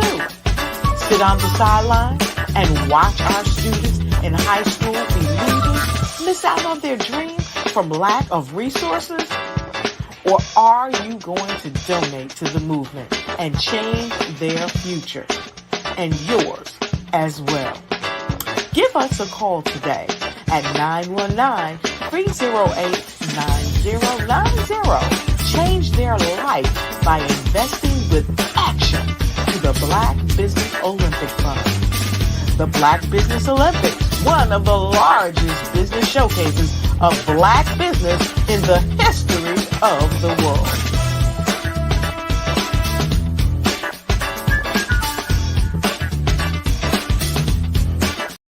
I am from Washington, D.C., but I was raised in Durham, North Carolina. I came to Durham when I was about 5 or 6, and then I traveled back and forth to D.C. because it's where my people are from. One of the unique things about my family is my mother, she's also an artist. She does quilting, and she does a lot of artistic things. And then my son, he draws with both hands, his right hand and his left hand, like I do. So that's kind of a family trait. And then my other son, he's a videographer, and my daughter, she works, she's a regional vice president for Sunglasses. When you start out drawing and sketching, you want to continue to explore, each avenue. I do pastels, I do pen and ink, I do painting, I do acrylics. I haven't done oils yet, but I try to do all facets of art. What I say to a lot of times to people is, you can't put yourself in a box when you're an artist. You have to explore. And over the course of my life, I've tried to explore different mediums. I also do sculpture as well. I choose my subjects by the intensity that they have in their faces, or the intensity that somebody is moving, because I do more than portrait drawings. I also do I do abstract, and then I do figurative drawing also. Well, what happened in this particular show is that I started out trying to come up with something that would be a little bit different than what everybody else is doing. So I was working on a Barack Obama show, and they wanted me to do some paintings of Barack. And so what I did was, because of the deadlines, I kind of did it kind of fast. And then I realized when I was doing it fast, I enjoyed it. And so then I started doing other pieces the same way, and I started to enjoy those pieces also. And so I came up with this particular style, and it's a style of lines and colors. And what's interesting is that when I was in college, I did a show called Lines, Colors, and I talked about the boldness of the blacks, the hotness of the whites, and this is how this has come about, later on in my life. And the colors comes from a lot of the entertainers that I work with, where they wear different colors. They don't wear, your plain reds or your whites. They wear different colors, and so that's also another piece of what's giving me the colors. The subtitle of this show is Faces That Speak Life. That's real critical. Faces that speak life. Each one of these pieces is a life source and a life energy that's being put on display for people that are looking at it. I always say in terms of my art, it's not important that I draw them. It's important what you get out of what I draw. I don't try to just draw it because you like it. People wanted me to do prints. I didn't do prints. People asked me to do different people, but the people that I choose are people that make a difference in the lives of people in the world. So the human landscape idea was, again, as I say, the lines represent your emotions, it represents your ideas, and it represents your journey as a human being. And that's why you get the different pieces and the different looks. And as you notice, I try not to do one look that looks alike another look. And that's what's the most important part of this show.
Eric Kelly III and a host of phenomenal speakers from all around the globe for this 7-day virtual event that you don't want to miss. The mission of the Black Business Expo is to raise scholarship money from kids all the way from high school, all the way from college. The Black Business Olympics is one of the largest Black business showcases in the world. It is an opportunity for businesses and companies to showcase their businesses globally. We are going to be giving away laptops up to $5,000 away to students. Again, I'm Olivia Appleberry, the founder of 2 Cents Finance and one of the speakers for the expo. I am so excited to see you there. For more info, go to www.blackbusinessexpousa.com or call 919-308-9090 and hope to see you there. I am Black Business. From the moment I wake until the time I sleep. Yes, I am Black Business. I am Black Business. Tell me, are you Black Business? I am Black Business. Do you support Black businesses?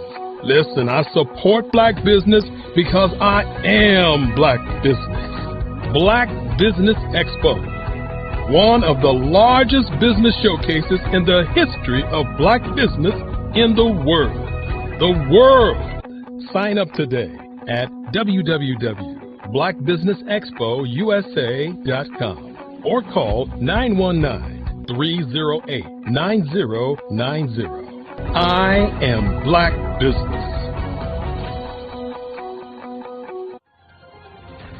I am Black Business. From the moment I wake until the time I sleep, I am Black Business. I am Black Business.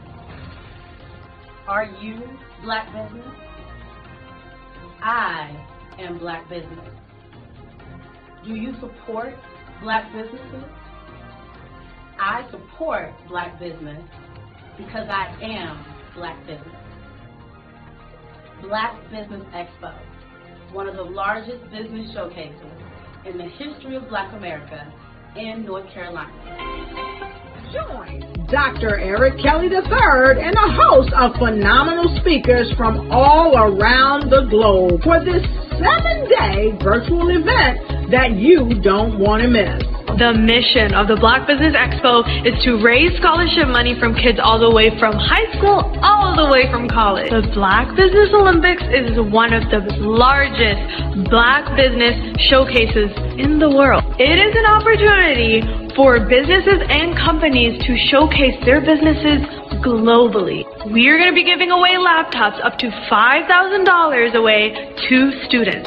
Again, I'm Olivia Appleberry, the founder of 2 Cents Finance and one of the speakers for the expo. I am so excited to see you there. For more info, go to www.blackbusinessexpousa.com or call 919-308-9090 and hope to see you there. I am Black Business. From the moment I wake until the time I sleep. Yes, I am Black Business.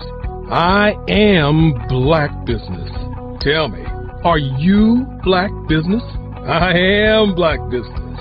Do you support Black businesses? Listen, I support Black business because I am Black Business. Black Business Expo, one of the largest business showcases in the history of Black business in the world.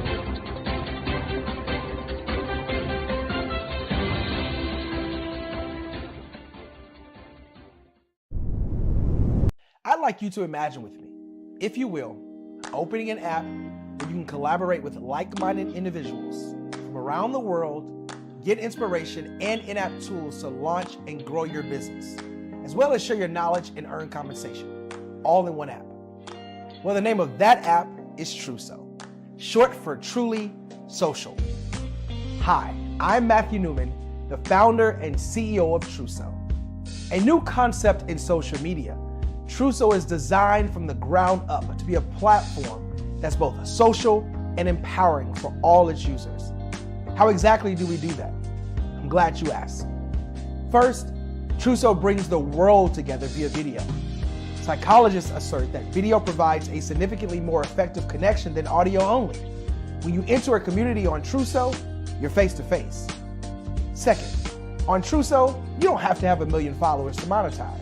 Our business model allows all hosts and moderators to monetize, no matter the size of your following, by 1, producing fee-based content, and 2, inviting others to join the platform as subscribers.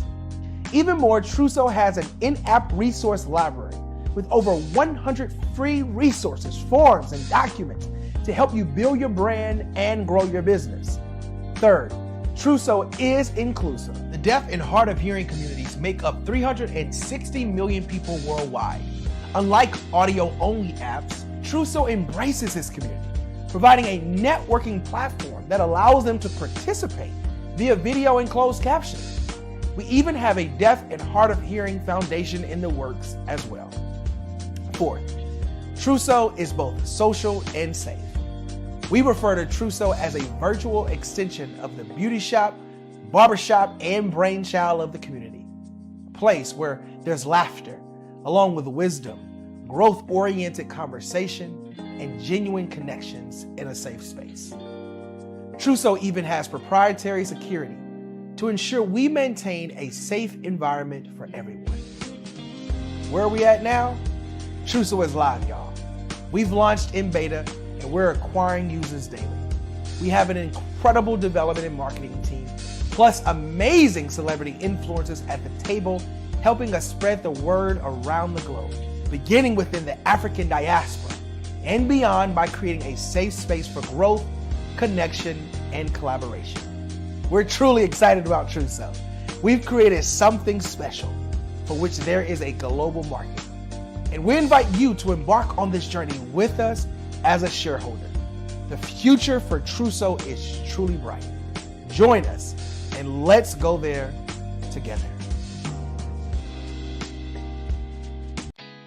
Did you know women represent just 3% of Fortune 500 CEOs and less than 15% of corporate executives at top companies worldwide? Have you wondered what the secrets are to getting into the top ranks, whether in the private or public sector? Do you want to figure out how to stop being held back in your career or passed over for promotion? Then you're in the right place. Hi, I'm Dr. Madeline Ann Lewis, President and CEO of the Executive Women's Success Institute.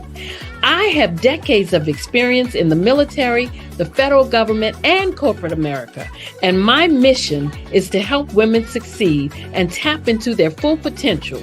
I want to reach 1 million+ women around the world to become the leaders they are meant to be.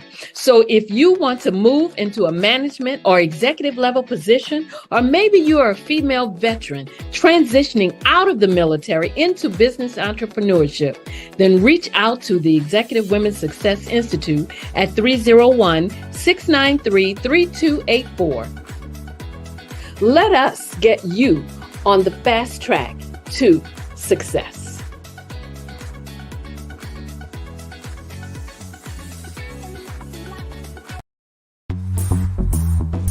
Attention all entrepreneurs and companies. Are you looking for reliable and efficient virtual assistants and back office support to help you manage your business tasks? Look no further than Superwoman Business Services. Our team of virtual assistants provides a full range of administrative support services, including operations management, social media marketing, and much more. We also offer website design services to help you create a professional online presence that reflects your unique brand. In addition to administrative support and website design, we offer business development and structuring services to help you grow your business and achieve your goals. We'll work closely with you to identify areas of improvement and develop a customized plan to help you reach your full potential. At Superwoman Business Services, we understand that running a business can be overwhelming and time-consuming. That's why we're here to help you fly high and achieve success. Our virtual assistants are highly skilled, experienced, and dedicated to providing you with the support you need to thrive. Come fly with us and take your business to new heights. Let us help you become the superhero entrepreneur you are meant to be.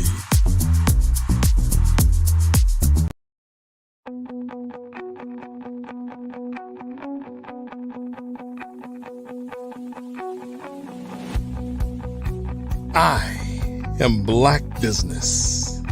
From the moment I wake until the time I sleep. Yes, I am Black Business. I am Black Business.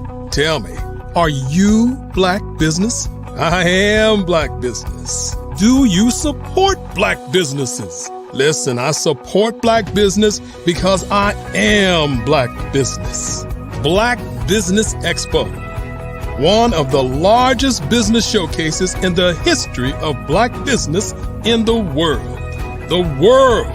Sign up today at www.blackbusinessexpousa.com or call 919-308-9090. I am Black Business.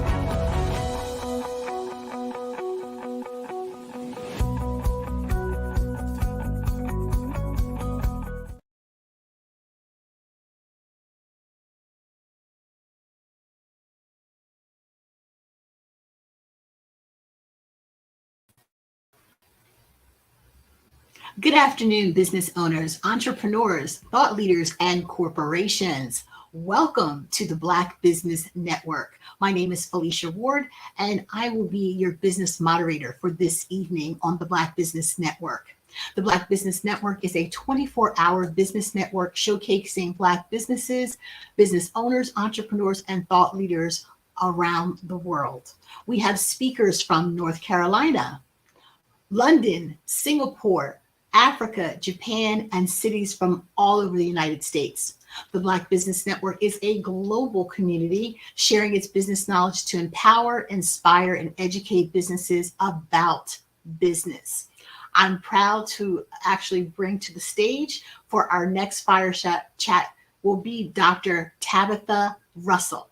Dr. Tabitha Russell is a renowned keynote speaker, best-selling author, and financial expert, and captivates audiences with her magnetic presence in the world of transformational speaking. With over 24 years of experience in the financial literacy industry, she is a passionate and person who helps empower individuals, corporations, and collegial audiences to embrace financial freedom, stability, independence, and security. Known as the Moneymaker Mogul, Dr. Tabitha is a leading authority on financial empowerment and guides clients to manifest their dreams, reaching their pinnacle of six-figure success and beyond. Her exceptional skills have earned her prestigious appearances on major corporate stages across the United States and international platforms, captivating large audiences with heart-stirring keynote speeches. So welcome to the stage, Dr. Tabitha Russell. Welcome, Dr. Russell. Hello, and thank you for having me on today. Oh, thank you so much for being here. Now, how did you get into your business? So for me, as a young child, I would say in middle school, high school, I grew up in Philadelphia, and well, I would say inner city Philadelphia. And I had the opportunity to participate in a program for gifted and talented students, but it was outside of my community. And so I had to be bused to Northeast Philadelphia, where I had the opportunity to attend a school. And it was only 3% where it was Black people that were attending the school. But as I was going there, I would see these large houses, I would see fancy cars in the driveway. And by the time I got to high school, a lot of my peers were driving to school. And so I would quite often ask the question of, wow, that's really a nice car. Like, what do your parents do? And different things like that. And of course, their parents were, attorneys, doctors, lawyers. They were also, business owners in the area and different things like that. And so from that point on, the one thing that I had in mind was to become a business owner because I saw that they had a lifestyle that was different than what I was exposed to. And so it made me really curious about that path. And so when I first started getting into business, I thought that I had arrived, but that passion was the thing that drove me into entrepreneurship. So would you say that was your motivation to have that great grand lifestyle that you've seen, Oh, yeah. right in front of you, dangled right in front of you? And I can relate because I grew up in southern New Jersey, so we were neighbors. I was right across the bridge. We would go to Philadelphia quite often.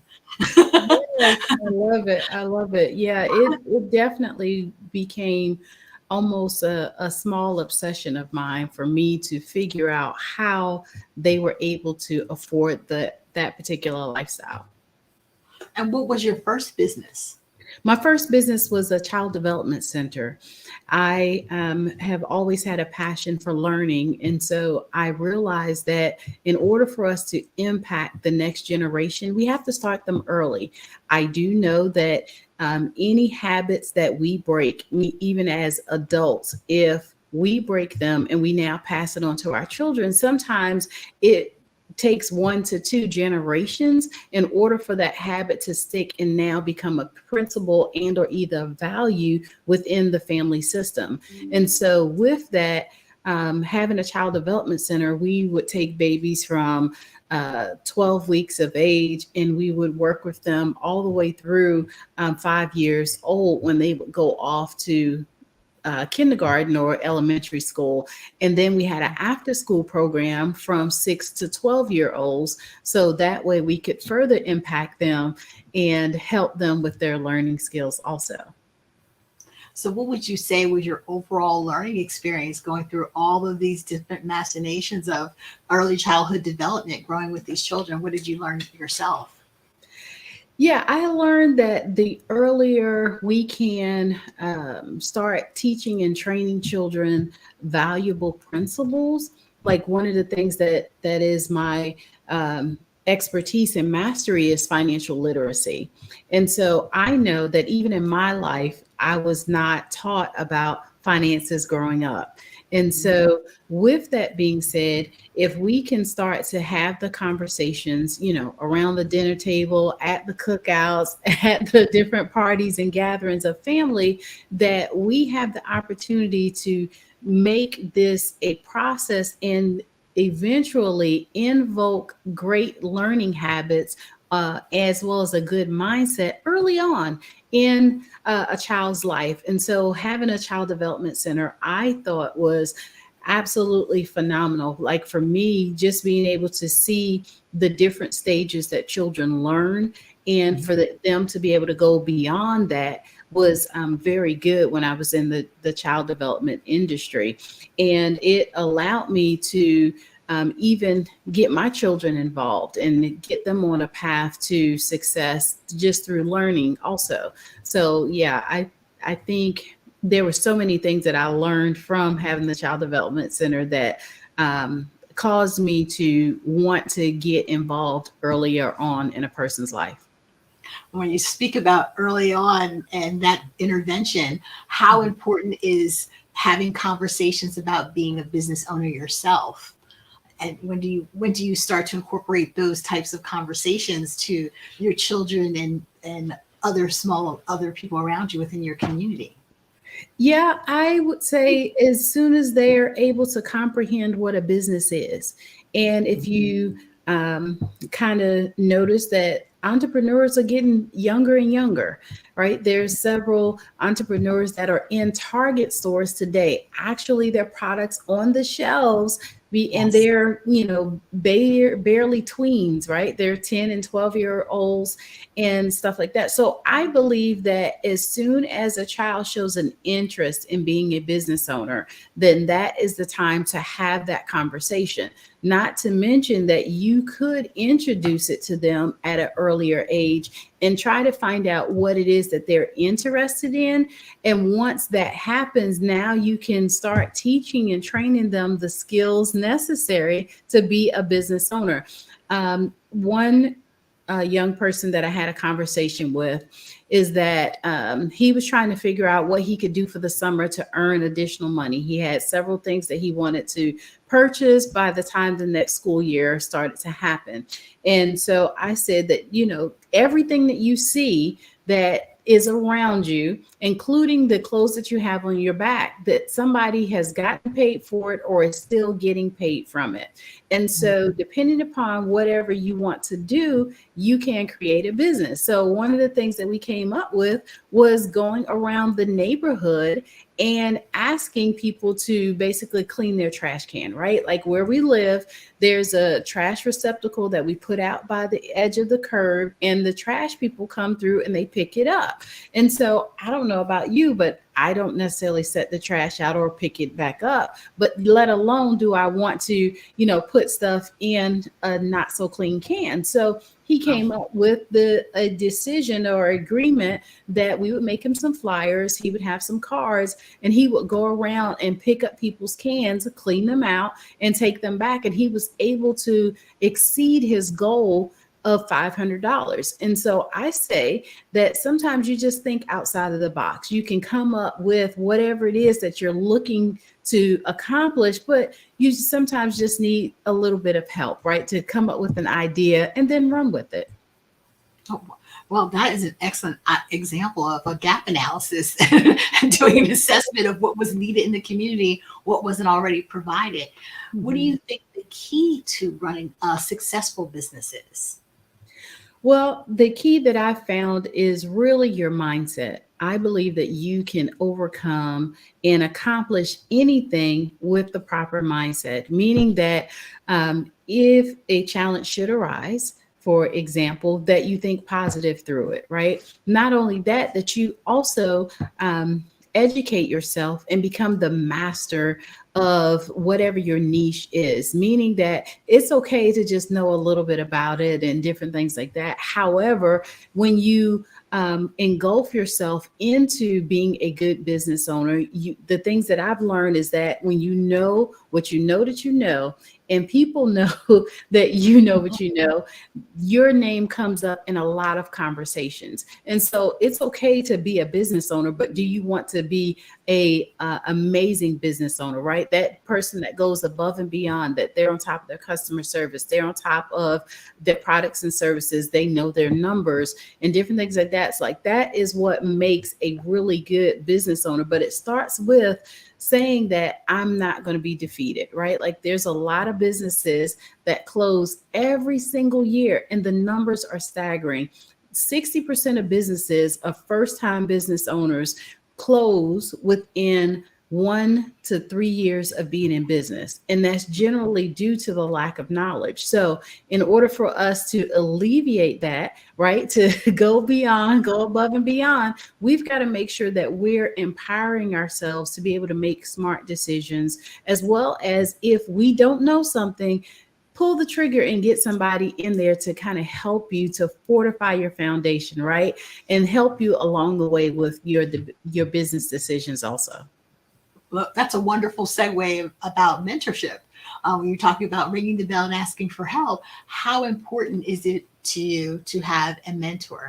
How important do you think it is for business owners to get help earlier on in the process? Yeah, coaching has seemed to have exploded over the last few years, right? You hear a lot more about people having coaches and mentors and trainers. Well, that's not anything new. It's been around a long time. And any of the people that have gone on to achieve great success, they will tell you that they've had a mentor or a trainer or somebody in their circle to help them to get to the level of success that they needed.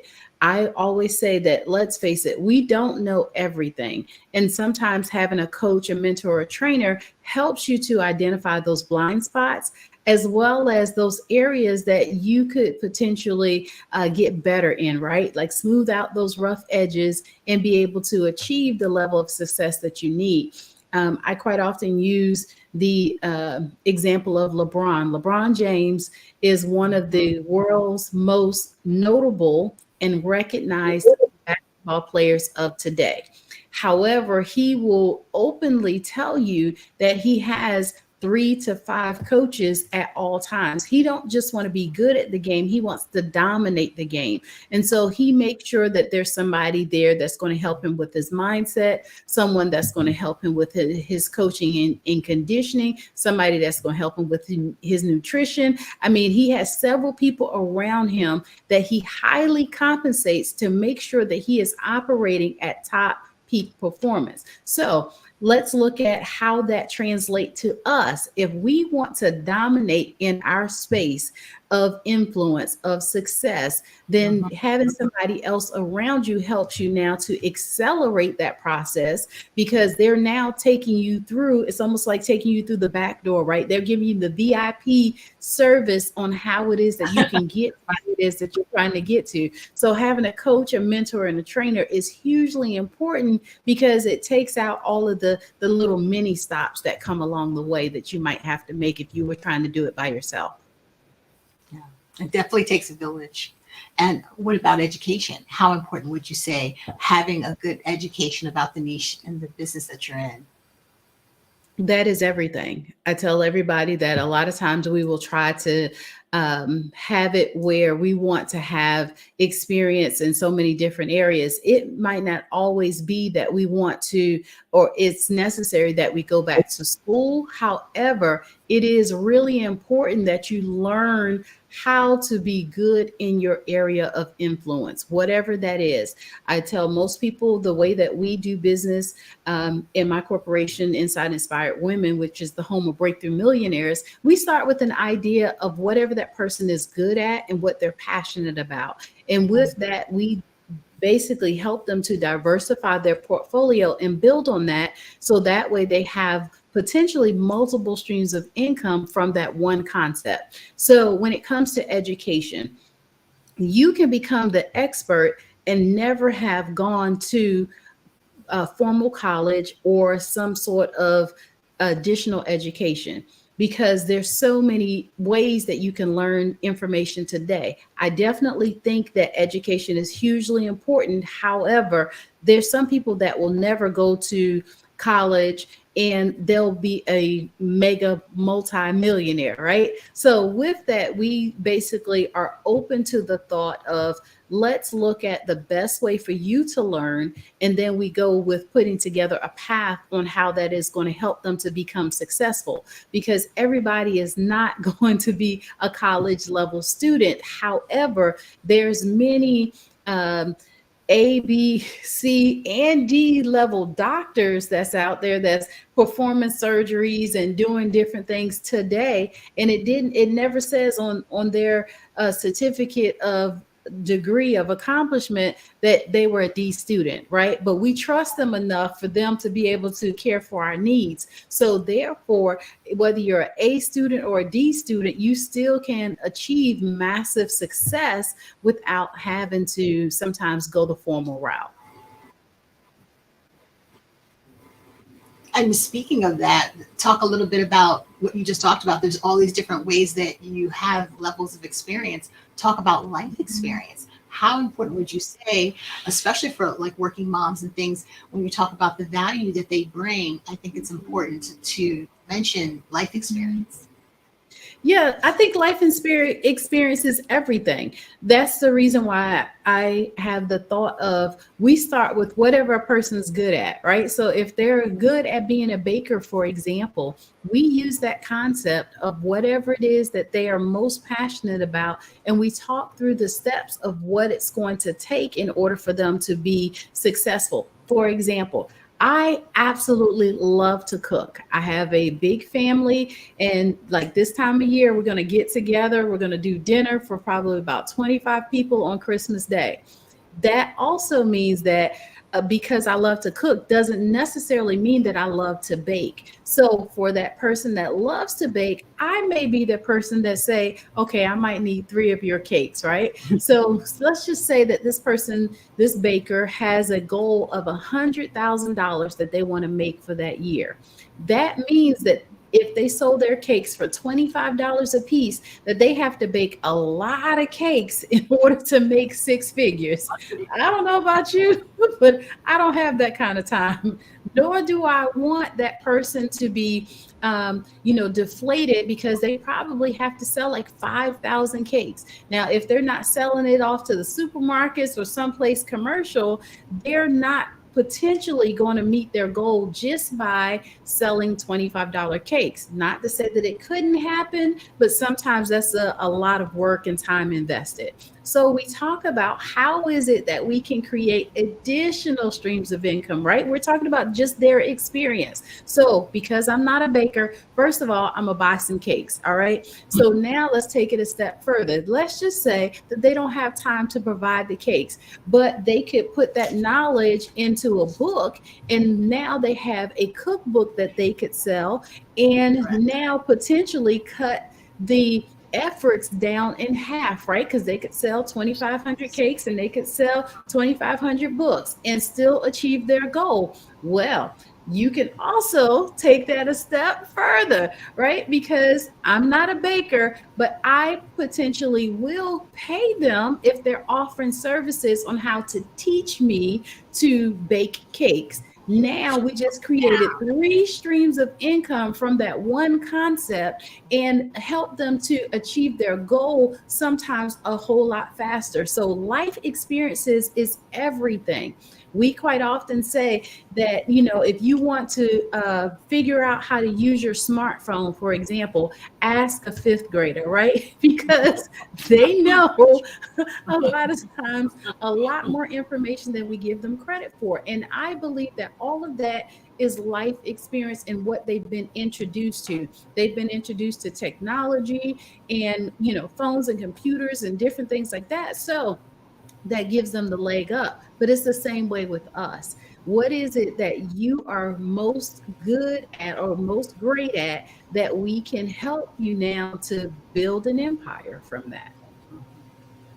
Now, talk to me a little bit about startup businesses. I know people have a lot of hesitation and not quite sure which business to select.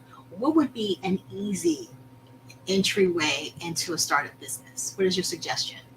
Yeah, an easy entryway, just like we were just saying, as far as going with the thing that a person is most passionate about, is the first course of conversation that we would have. Let's just say that they are a good baker. However, they want to cross into cosmetology. So with that sometimes requires them to go to school, get some formal training, get certified, become a licensed cosmetologist and things like that. So the path could be a little bit longer. However, there's always, if you have the good foundation set, right, just from being a good baker, because that tells me a lot of times that you're good with putting things together, right? Meaning that you're good at following recipes, you're good at measuring, you're good at timing and all of that. So with that, those very basic skills translate into another business really easy. So depending upon whatever that person's goal is, a starter business can very easily be obtained. I highly recommend and suggest that everybody owns a business. Why is that? Our government is set up to where they are business friendly when it comes to people who starting businesses. There's so many tax advantages that a lot of times people don't even know that is available to them because of not owning a business.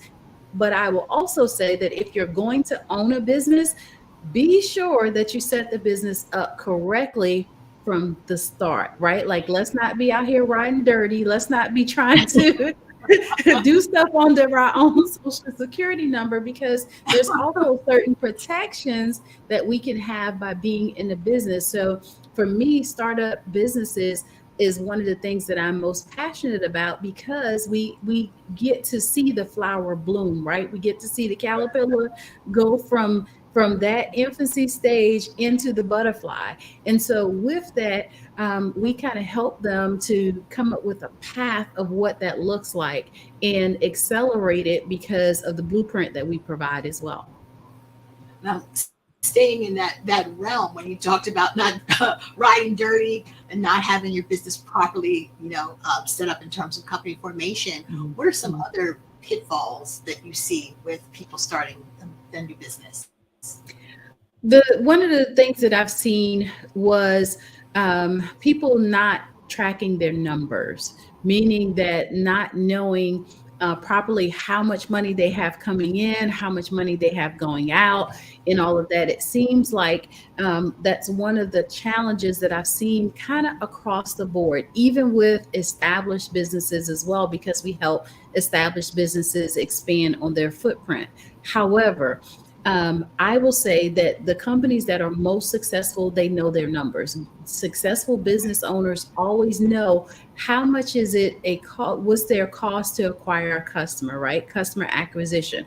How much does that cost you? And that includes your marketing costs, that includes your employee expenses, it includes however many touch points that you've had with that customer and things like that. It sounds like a lot, but if you start that from the beginning, right? It's like setting up good habits. If you start a good habit, you'll always have a good foundation, a good point of reference to continue on. So one of the main pitfalls that I've seen is just really not knowing what your numbers are, which sometimes can be devastating at the end of the day, because what you thought you were making, you're not making. So, but it can also be fixed, right? You can pick up and start today and correct that and be able to move forward to become a successful business owner for sure. Now, what about failure? Do you think when people have failure within their business, does that like signify the end of a dream, or is there room for growth or learning opportunities? What are your thoughts on that? Yeah, I definitely believe that failure, just in my opinion, okay, my mindset is failure is the blessing of a lifetime, right? Because you've just figured out which way not to do a thing, right? Where you can pick up from there, right? Because knowledge is one of those things that I know is transferable, right? So what, it didn't work over there. You can pick up the pieces and go over here and relaunch, restart all over again, and be able to build on a successful foundation. Failure, I quite often like to say, is not an option. Like losing of something is not really a thing, right? You just figured out which way not to do it, only to be able to set it up better. It's kind of like going down a dead end street, right? You get down there to the end and be like, oh, okay, well, I know that I can't go down that street again. Let me go down this new street because it has an opening at the end. So just knowing that failure is one of those things that helps you now to be able to figure out what it is that you need to do in order to set yourself up for that next stage of success, though. I love that, because I totally agree. I think anybody who's been in business for a long period of time, failure is just market research. It's really what it is. Yeah. Now, what are some of your final thoughts about having a good mindset and being a business owner? How can you bring that to a close to us? What are your thoughts? So for me, I will say that getting up every single day and knowing that you're in business to help somebody else is everything. Meaning that whatever gift, whatever idea, whatever talent that you've been given the ability to help impact and change the world and empower somebody else. Whether it is you're providing a product or a service, it is for a reason, and somebody needs what it is that you have to offer. So every day that we don't put our best foot forward, we're doing not just ourselves a disservice, but we're doing our customers a disservice. when we're not showing up as our best and most authentic self. So I tell everybody to show up, right? Like, be excited about what business is able to bring you. Now, that does not mean that every day is going to be your best day, but it can be your best day when you are thinking about, putting your best efforts forward and helping somebody else. There's so many gifts that come from helping others, and that's why the world of philanthropy, you find that those people are wildly successful, and to the point of where they could give away every single day and still have an overflow left over because of the laws of attraction, right? The laws of reciprocity, and us just giving, it comes back to us, but pressed down, shaken together, and running over, right? So with that, John. so our motivation is that who can I touch today that I can make a difference in their lives, whether that is putting a smile on their face, whether that is giving them excellent customer service, whether it is asking them for a referral, whatever it is, you have the opportunity to leave such a great impression on that person to where they're like, oh my gosh, I want more of that, or I want what you have. And that's how business should work. And let's just face it, in our communities, sometimes we don't see that as often as we would like. But I always say that if there's somebody out there that is willing to be the front runner, right, and showing people how it's done, then it becomes a wildfire, right? It just starts to spread. It's just like love, right? Spread love and joy, peace everywhere. And so with that, this is how we're able now to be successful, because people see the value in doing business with you, and they automatically know that they want to continue that cycle with you because they know that they're going to get good products and services at the end of the day. So to the business owners out there that may be experiencing some challenges right now, look, get up, dust yourself off, and say, starting now, right? I was going to say tomorrow, but starting right now, it's going to be a good day, right? Like whose life can I touch and change on today? That's my mindset. That is my motto. When I get up in the morning, I'm like, okay, it's not about me. Let's go. I'm ready. Who can I touch? Who can I help to empower and inspire on today? Because let's face it, empowerment really is causing somebody to take action. Inspiration is causing somebody to want to take action, right? Like they feel so inspired now, they're ready to go and conquer the world. Those are the type of interactions that we have the ability to create every single day if we put our best foot forward and we are intentional about doing so. Oh my gosh. Well, I love this conversation. Presenting Dr. Tabitha Russell with our fire chat. It's all about that contagious energy. And hopefully our community, we will have that igniting spark, and that people will feel that today from you. So thank you. As we say, genius is not common, and I will see you on the other side. Thank you. Thank you.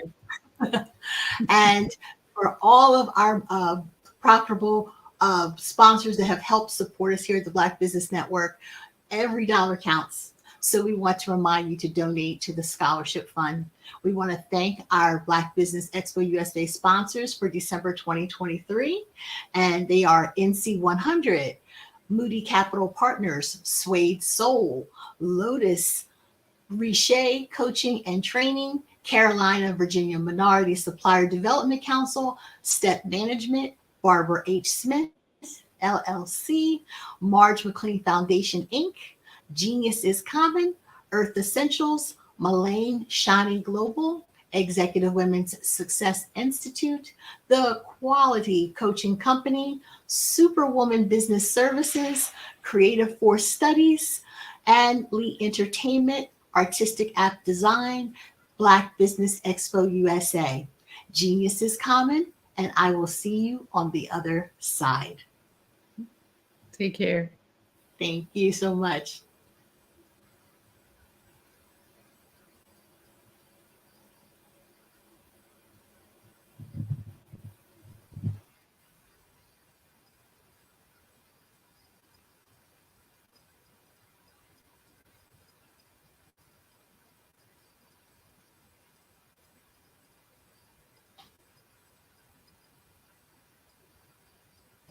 I'm Kennedy Harris. My genius is being an entrepreneur. I'm the CEO of K-Lock, a company where I develop my very own line of kids supplements. I currently market my multivitamin for kids to help combat weak immunity. During the pandemic, research has shown that having a strong immune system is key to fighting off disease. My vitamins are for kids, but adults can benefit from them as well. I'm adding a proprietary blend to my supplement line. I want to create my own blend so that I have a competitive edge in the marketplace. Staying healthy is important to me so that we live longer and have healthier lives. My website is klockproducts.com. That is K-L-O-C-K. Genius is common.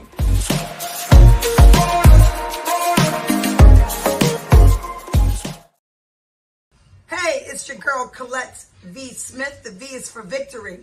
My mama would tell you the V is for Veronica, but it's Colette V. Smith. The NFL's first African-American woman to coach in the history of the National Football League, by way of being the first female in 2017 to coach in New York Jets franchise history.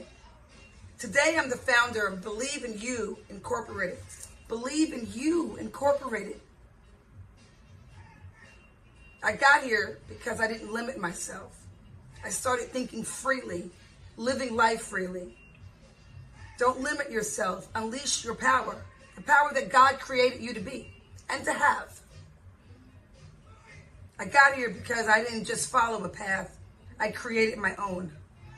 You can do the same thing. You know why I know this? Because genius is common.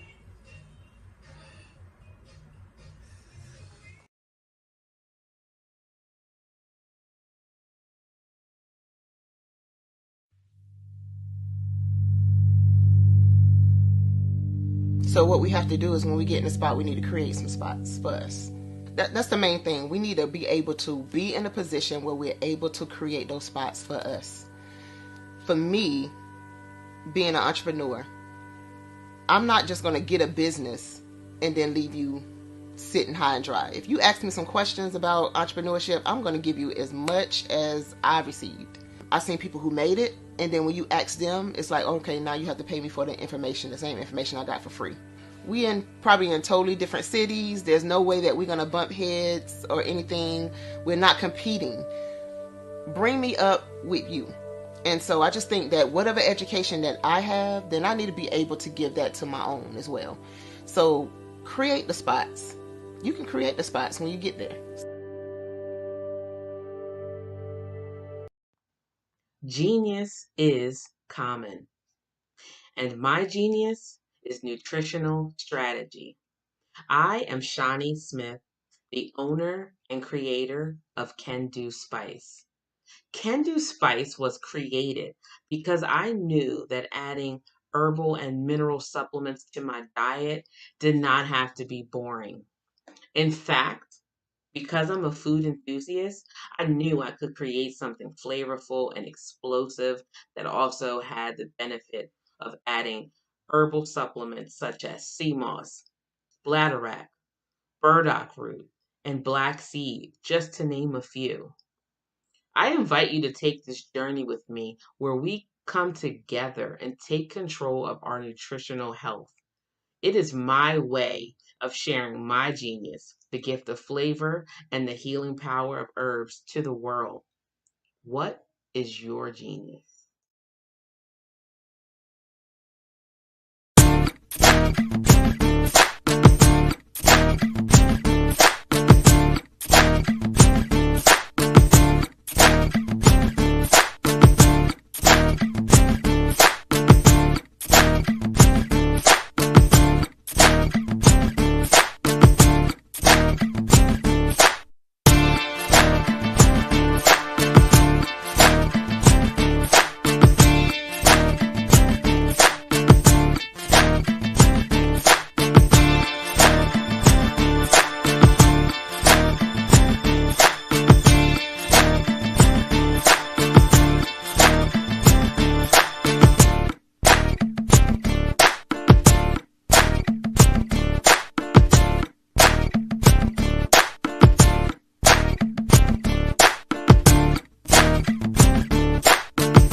Social media is evolving. It's more vibrant, more colorful, more energetic, and so are you. It's not just photos anymore. It's video, it's audio, it's subscriptions. And now there's Fanbase, a new monetized social network. Fanbase delivers the complete native app experience with full content monetization for every user. No algorithms that shadow ban your engagement or growth, and no ads. Follow anyone for free and subscribe directly to your favorite creators for $4.99 a month. Plus, show some love by tipping on any post. Also, make a Fanbase page and monetize your content the same way. Finally, connect with your followers by posting the amazing content you already create. And now, get paid for it. It's time to energize and monetize. Because everyone's a fan of something, and everyone has a fan base.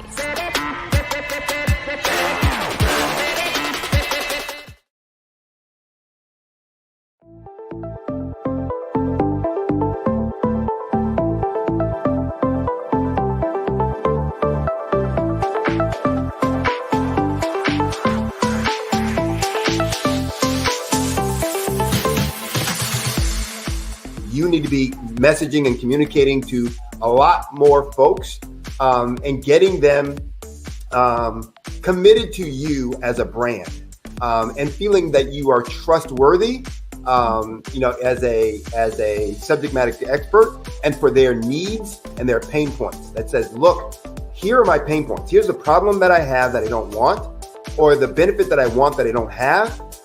And Grant and Sydney understand that and are giving me information to be able to assist, in my eliminating those pain points.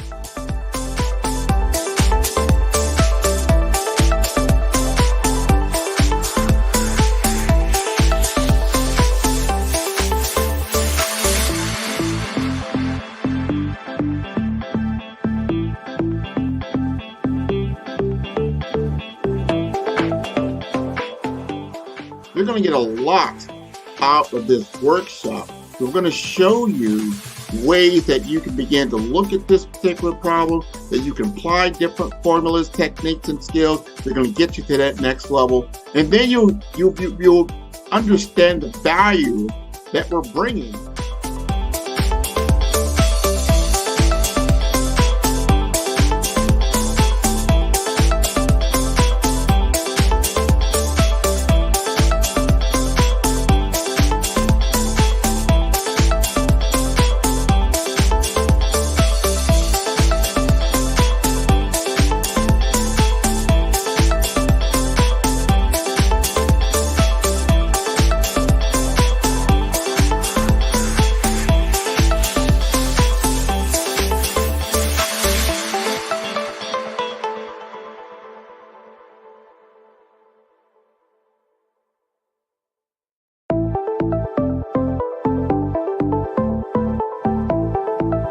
Over the past few years, we've seen the growth of existing and new initiatives focused on financial inclusion, building global networks, and reducing the wealth gap in response to the idea there's not enough seats at the table.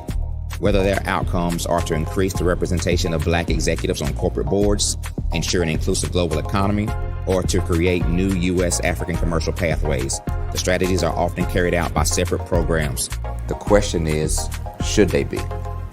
With the continent of Africa being home to more than half of the world's fastest growing economies, the youngest workforce, over 400 companies generating more than $1 billion annually, 700 generating more than $500 million annually that are poised for growth, and being the destination of nearly $5 billion in venture capital in 2021. Diversifying U.S. and Africa commercial engagement by building bridges between African businesses and their U.S. diaspora should begin being seen as mutually beneficial. From helping to reduce Africa's enormous capital gap to catalyzing two-way trade opportunities, the COVID-19 global pandemic hopefully has taught us that global challenges and opportunities are more interconnected than we thought. During the pandemic, African companies like Unicorn Flutterwave, insurance provider Reliance Health, ride-hailing app Yasir, and 54Gene, the continent's first bank of DNA on people of African descent, proved that when African companies have access to networks, capital, and information, they grow big, grow fast, and create solutions that are valuable to the world. This is why Be Direct was created. We are the first U.S.-based but African-centric board preparedness and board search company designed to connect U.S. Black talent and corporations to African businesses. Unique and fundamental to Be Direct success is our process of helping board candidates adapt their experience and networks to an African context before they're connected to high-growth companies that are looking to locally and globally scale. From our focus groups with African business execs and government leaders, we don't ignore the sentiment that business is easy, but people are hard. Having a pool of board candidates with hard-to-access networks and extensive experience across the business lifecycle, including successfully raising capital, is table stakes for an initiative like this. So yes, we have that. But corporate or entrepreneurial success in the U.S. does not guarantee success in Africa. Developed alongside industry partners on the continent, our training program, Be Direct Prep, is designed to transpose their experience to create cultural comfort, understanding, and a commitment to helping businesses in Africa scale. Our board governance sessions are African, continental, and country-specific, integrated with cultural awareness and dexterity training. Masterclasses led by African industry execs and mentoring and coaching from African continental-based facilitators. But even more unique to Be Direct Prep, we cap off our training program with an immersion trip to help candidates that have not been to Africa before see and feel Africa's complexity and opportunity from African soil. We all know traditional network-based board placement has historically left a lot of us out of ever really being in the paid board pipeline. Our strategy supports the work of many great organizations that are successfully filling seats at U.S. board tables by creating more tables for those that are still left on the sideline. It's time to start seeing the role and value of U.S. Black talent and businesses on the continent of Africa differently. Old perceptions and habits limit economic inclusion. Let's transition Black talent and the African businesses they will support from the periphery of the global economy to its core. Living in a global lockdown, we all know now how fast local and global economies can change, and see the value of having businesses that hire, strengthen local value chains, and even grow globally. Status quo in any form holds back progress. We must democratize U.S.-Africa commercial engagement by socially and economically connecting cultures that have long been disconnected. It's time for Africa's U.S. diaspora to redefine their global value by helping African businesses scale continentally and globally.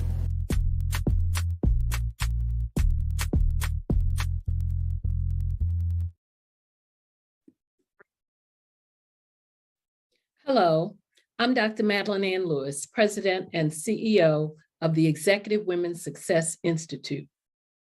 And my genius is helping women accelerate the path to success. You know, I was blessed to have strong women in my life who encouraged, motivated, and pushed me to do my best and to never even think about giving up on my dreams. So I say to women, we must show up to rise up. We have talents and potential, but who will see them if we don't speak up and get noticed? I know that women are a tremendous resource on this planet, and there is nothing more fulfilling than helping a woman tap into her full potential. I do this because I want to be a part of helping as many women as I can to show up, to rise up. I do this because genius is common. Did you know women represent just 3% of Fortune 500 CEOs and less than 15% of corporate executives at top companies worldwide? Have you wondered what the secrets are to getting into the top ranks, whether in the private or public sector? Do you want to figure out how to stop being held back in your career or passed over for promotion? Then you're in the right place. Hi, I'm Dr. Madeline Ann Lewis, President and CEO of the Executive Women's Success Institute. I have decades of experience in the military, the federal government, and corporate America, and my mission is to help women succeed and tap into their full potential. I I want to reach 1 million plus women around the world to become the leaders they are meant to be. So if you want to move into a management or executive level position, or maybe you are a female veteran transitioning out of the military into business entrepreneurship, then reach out to the Executive Women's Success Institute at 301-693-3284. Let us get you on the fast track to success.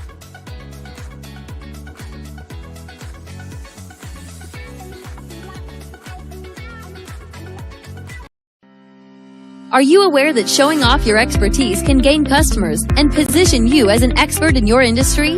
Consumers need confidence to purchase, so let us showcase your knowledge by interviewing you for a 3 to 5 minute video. We'll position you as an industry expert with a customized interview style video, and for a limited time, we'll cover all production costs. Click this ad or call now for all the information. You'll want to experience the same 5-star service our customers love. So take advantage of this one-time offer. Click this ad or contact us now.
Dr. Eric Kelly III and a host of phenomenal speakers from all around the globe for this 7-day virtual event that you don't want to miss. The mission of the Black Business Expo is to raise scholarship money from kids all the way from high school, all the way from college. The Black Business Olympics is one of the largest Black business showcases in the world. It is an opportunity for businesses and companies to showcase their businesses globally. We are going to be giving away laptops up to $5,000 away to students. Again, I'm Olivia Appleberry, the founder of 2 Cents Finance and one of the speakers for the expo. I am so excited to see you there. For more info, go to www.blackbusinessexpousa.com or call 919-308-9090 and hope to see you there. I am Black business. From the moment I wake until the time I sleep. Yes, I am Black business. I am Black business. Tell me, are you Black business? I am Black business. Do you support Black businesses? Listen, I support Black business because I am Black business. Black Business Expo. One of the largest business showcases in the history of Black business in the world. The world! Sign up today at www.blackbusinessexpousa.com or call 919-308-9090. I am Black business. I am Black business. From the moment I wake until the time I sleep, I am Black business. I am Black business. Are you Black business? I am Black business. What if you could build your own city? A place where every child can find nurturing people to help them achieve their full potential.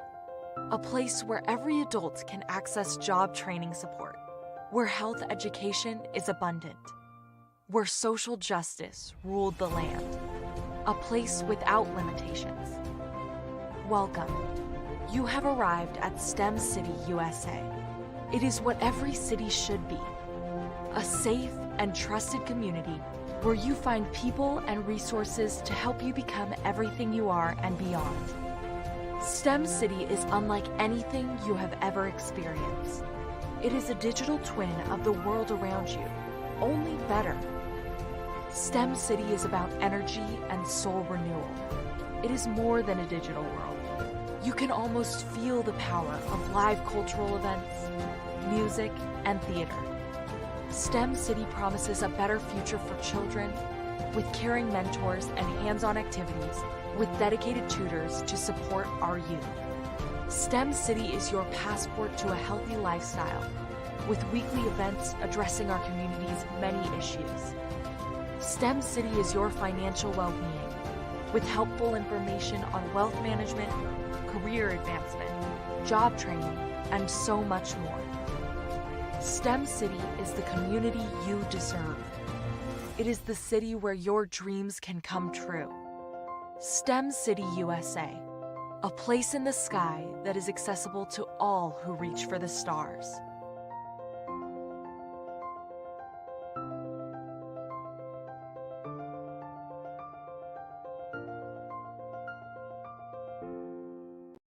Hey guys, my name is Caden. I'm the CEO of Caden Teaches, and my genius is teaching kids about financial literacy.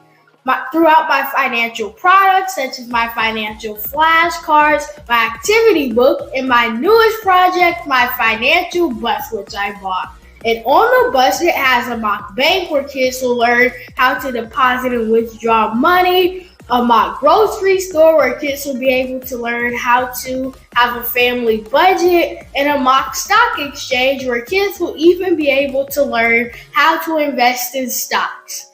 Now, I decided to start teaching kids about financial literacy because I find that most kids graduate high school without even knowing the basics about financial literacy. And I feel if I were to teach kids about financial literacy, that I would be able to help kids tap into their genius. And I actually learned about financial literacy to my dad because I would go to business meetings with him and I would always see that they were talking about financial literacy. And at that point, I didn't understand what financial literacy was. So I took it upon myself to learn about financial literacy and teach it to kids in a way that they could understand. But I want you guys to help me help kids tap into their genius by going to my website, cadenteaches.com, and you can sew into me in my financial bus by going to my GoFundMe link. And remember, if Caden can, you can too. Because genius is common.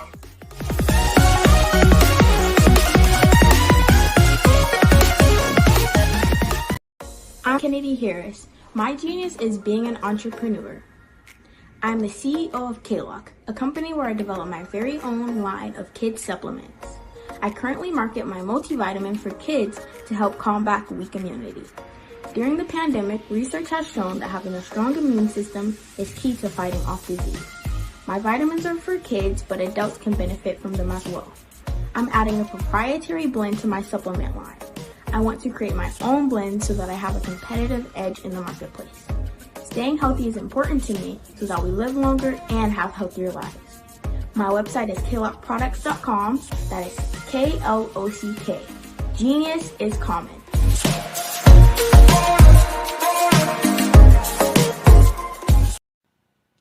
Hello, my name is Kiasi Helm and I'm 14 years old. I think my genius would probably have to be setting goals and achieving them. I say this because ever since I was young, I always wanted to be an author, and at age 11, I ended up achieving this. But not only did I end up becoming an author, I ended up becoming a public speaker, a publisher, a business owner, all these great things. The name of my business is Written by Kids Publishing Company. I decided to start this company because I thought it was important for me to help kids my age express themselves through literacy and just achieve their own goals. Because to me, achieving goals is the best thing in the world to feel. It's you just achieving things and aspirations that you set for yourself. And I know that everybody is capable of this, because even if you don't end up achieving the goal, you still tried your best, and that's the most important thing. And everybody is capable of this because genius is common. Thank you. You are in the right place at the right time. The Black Business Network opens again for its Black Business Olympics, a 24/7 broadcast on business, strategies, global branding, social media marketing, finance, advertisement, and much, much more. Featuring the top, most powerful entrepreneurs and speakers and thought leaders from all around the world as they gather together for this phenomenal event. Join the Black Business Network streaming live into the metaverse, STEM City, USA, Black Multiverse, Pod TV, Roku, Hulu, iHeartRadio, Apple TV, YouTube, TikTok, Instagram, Google Podcasts, Facebook, LinkedIn, IBM TV, Spotify, and Twitch. Tune in today and be a part of this amazing movement. The Black Business Olympics welcomes you.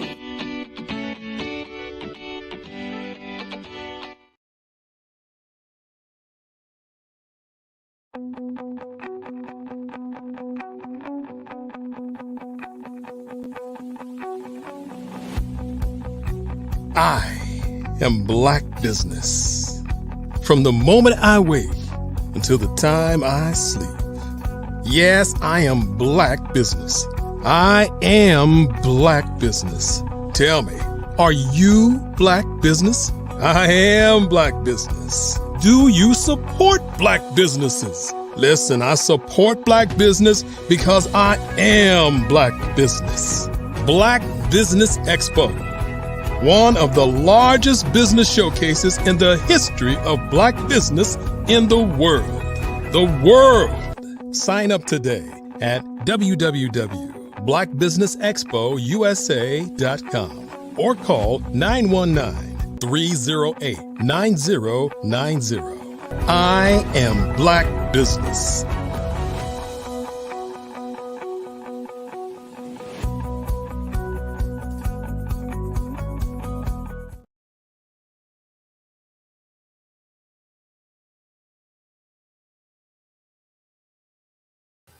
Good afternoon, business owners, entrepreneurs, thought leaders, and corporations. Welcome to the Black Business Network. My name is Felicia Ward, and I will be your mentor this evening for the business moderator. And the Black Business Network is a 24-hour business network showcasing Black businesses, owners, entrepreneurs, thought leaders, and corporations. We have speakers from North Carolina, London, Singapore, Africa, Japan, and cities all over the United States. The Black Business Network is a global community sharing their business thoughts and knowledge to help empower, inspire, and educate businesses about business. Now, I'm excited because our next keynote speakers are father and son. Our next speakers are Dr. Sean Harris and Kaiten Harris. Their modern-day visionary and award-winning entrepreneur, Kaiten Harris, puts together an exclusive take on financial literacy. Now, because of its body of work globally, they've been recognized and honored as a global United ambassadors for the United Nations. In their written pieces and financial learning tools, they put together peer-to-peer insights and guidance.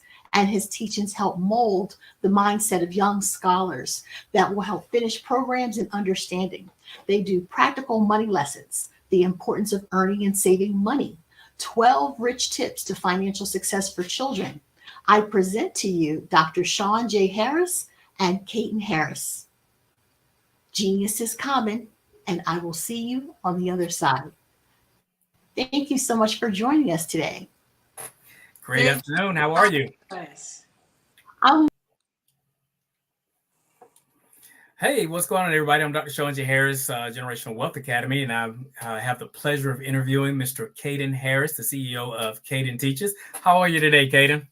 I'm doing awesome. Thank you so much for having me, Dr. Harris. Awesome, awesome. Well, listen, Caden, let's jump right in because we got a lot of information that we want to share with our viewers. So, Caden, if you will, tell us a little bit about yourself. Who are you? Who is Caden Harris? And tell us a little bit about Caden Teaches.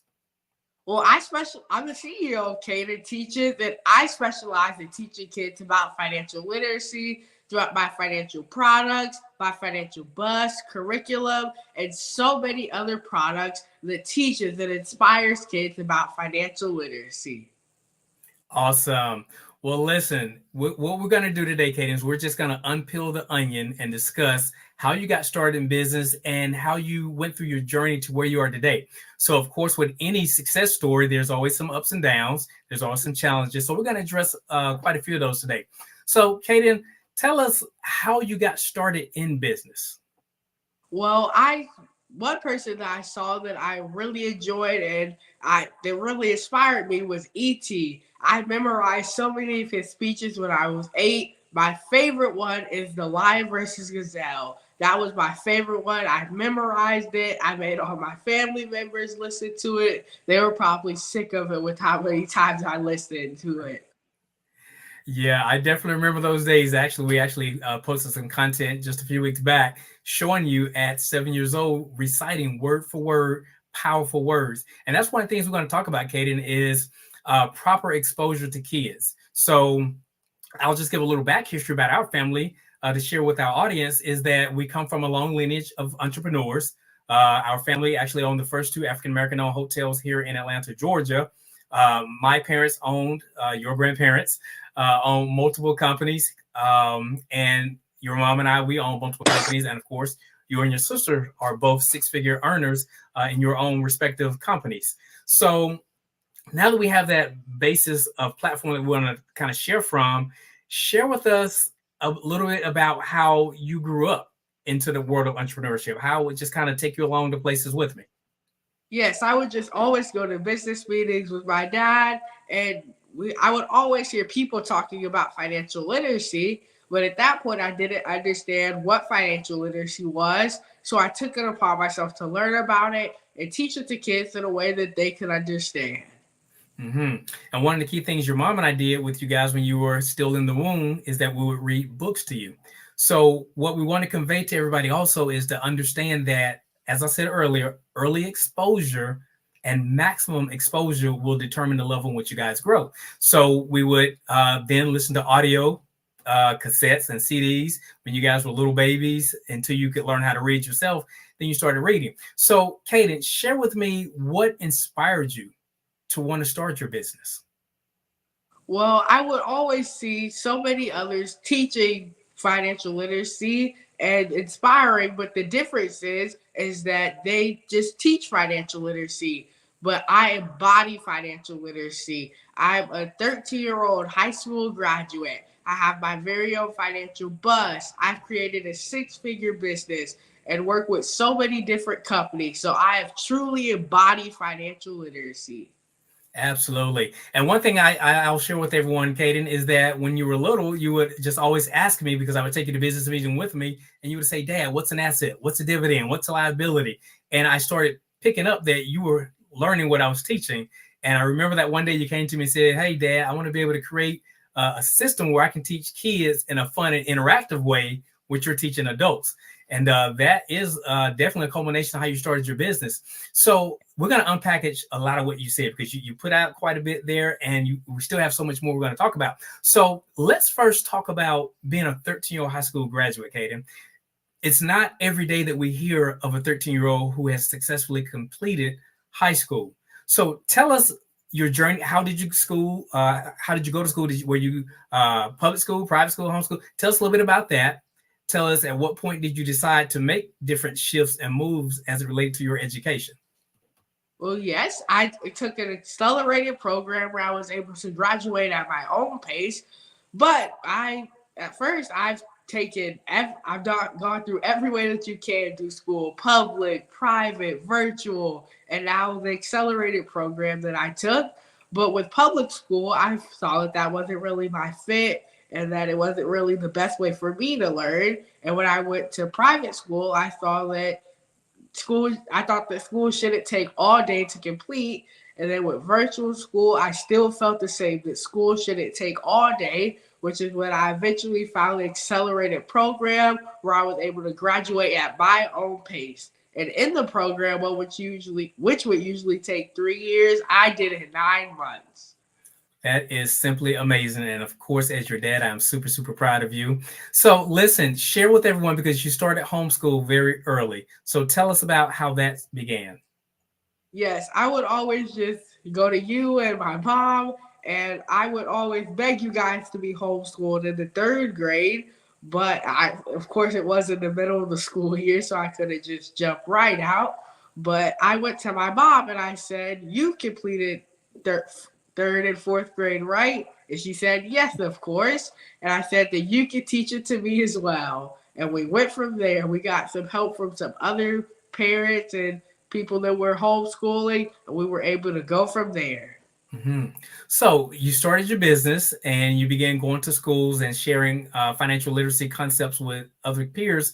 And you actually started off by going to your own school, and you were the facilitator of your own career days. So tell us a little bit about that. Share a story in particular where you may have had a parent perhaps come in and share some words to you at a career day, and how you pivoted from that.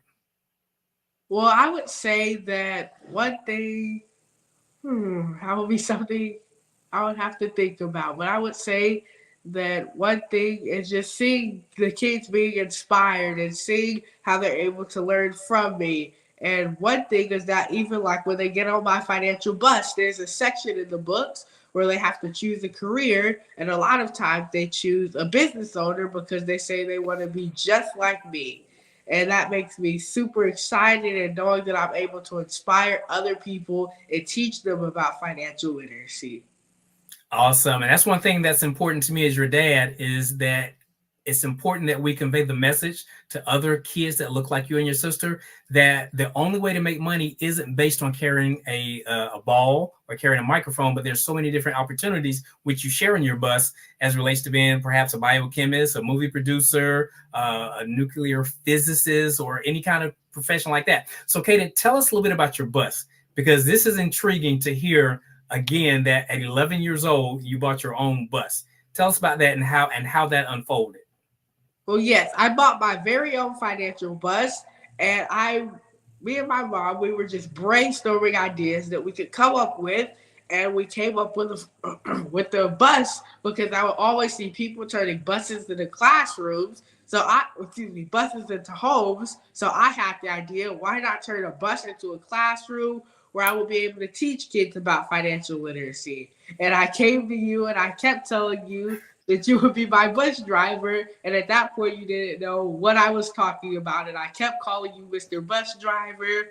I even edited a picture of your head on a bus driver. And eventually, I ended up telling you after about a few days. And once I told you that, we ordered Chinese food later that week, and I got a fortune cookie. And it said, you'll be blessed with an investment on 4 wheels. And shortly after that, a week after that, I was able to buy my bus. Mm-hmm. That's a remarkable story. And that kind of segues into what I want to talk about too, as far as the power of speaking what it is that we want. So you already had the vision that you wanted to have a bus. And one thing that I always talk to you guys about is the difference between having vision and having sight. Kaden, as I always explain, having sight is being able to see down the road to perhaps the stop sign. But having vision is being able to see down the street to the stop sign, around the corner, and up the next street. That's having vision. So you were crystal clear with your vision as far as what you wanted to produce with the bus. You continued speaking it. And as you said, just a couple weeks later, you actually bought the bus with the profits of your own money from selling your products. So share with us a little bit about those products. And we're going to come back to the bus in here in a second. But tell us, what were the products that you had in your company, and how you were able to buy the bus by selling those products? Yes, I've sold so many products just to get to the buzz. I have my financial flashcards, which have different financial terms for kids to learn even at an early age. They're just flashcards with basic financial terms. I have my activity book, which gives some fun activities for kids. My book titled Caden's Rich Kid Guide, which gives kids tips to earn 10K under 10 years old. My book titled I'm Not Going to Argue With You, which tells how to deal with the negative people in life. My puzzle, just so many different products I have. My rich kid shirts, rich kid necklaces, and I was able to grow and grow and expand. And one thing is that I actually started from a $200 investment from you, and I was able to create my very own financial flashcards, write my own book, then create my own puzzle just from the profits of each product that I sold. And I just kept recreating that process over and over until it led me to creating the financial bus. Awesome. Now, you mentioned your books. One book in particular I want to talk about is I'm Not Going to Argue With You. When you talk about that book, a lot of people get a little chuckle, and they are always interested to know, well, what is that book about? Tell us a little bit about the experience that led you to write that book, and then we're going to talk a little bit about negativity. So go ahead and share with me why you wrote that book. Well, yes, when I was in private school, there was someone that came to our school for career day, and they asked what career did we want to be or do when we grew up. I said that I wanted to be a speaker, and I wanted to continue being a speaker in my business. And she said that that's not a real career. And I said, yes, it is. And she said, no, it's not. And I'm not going to argue with you. But a few weeks after that, I did a pitch competition for speaking and won $25,000 doing what she said isn't a real career. Wonderful, wonderful. Also, share with me what are some of the challenges? Because again, we always talk about the good things in business, but it's equally as important that we talk about the challenges, the bumps in the road, and the hiccups. So, what was some of the biggest challenges you've had in business, particularly with your bus, and just some of the other things with your speaking career? Well, yes, I would say that one of the biggest challenges I faced with the bus is having to deal with no's, just overall having to deal with them.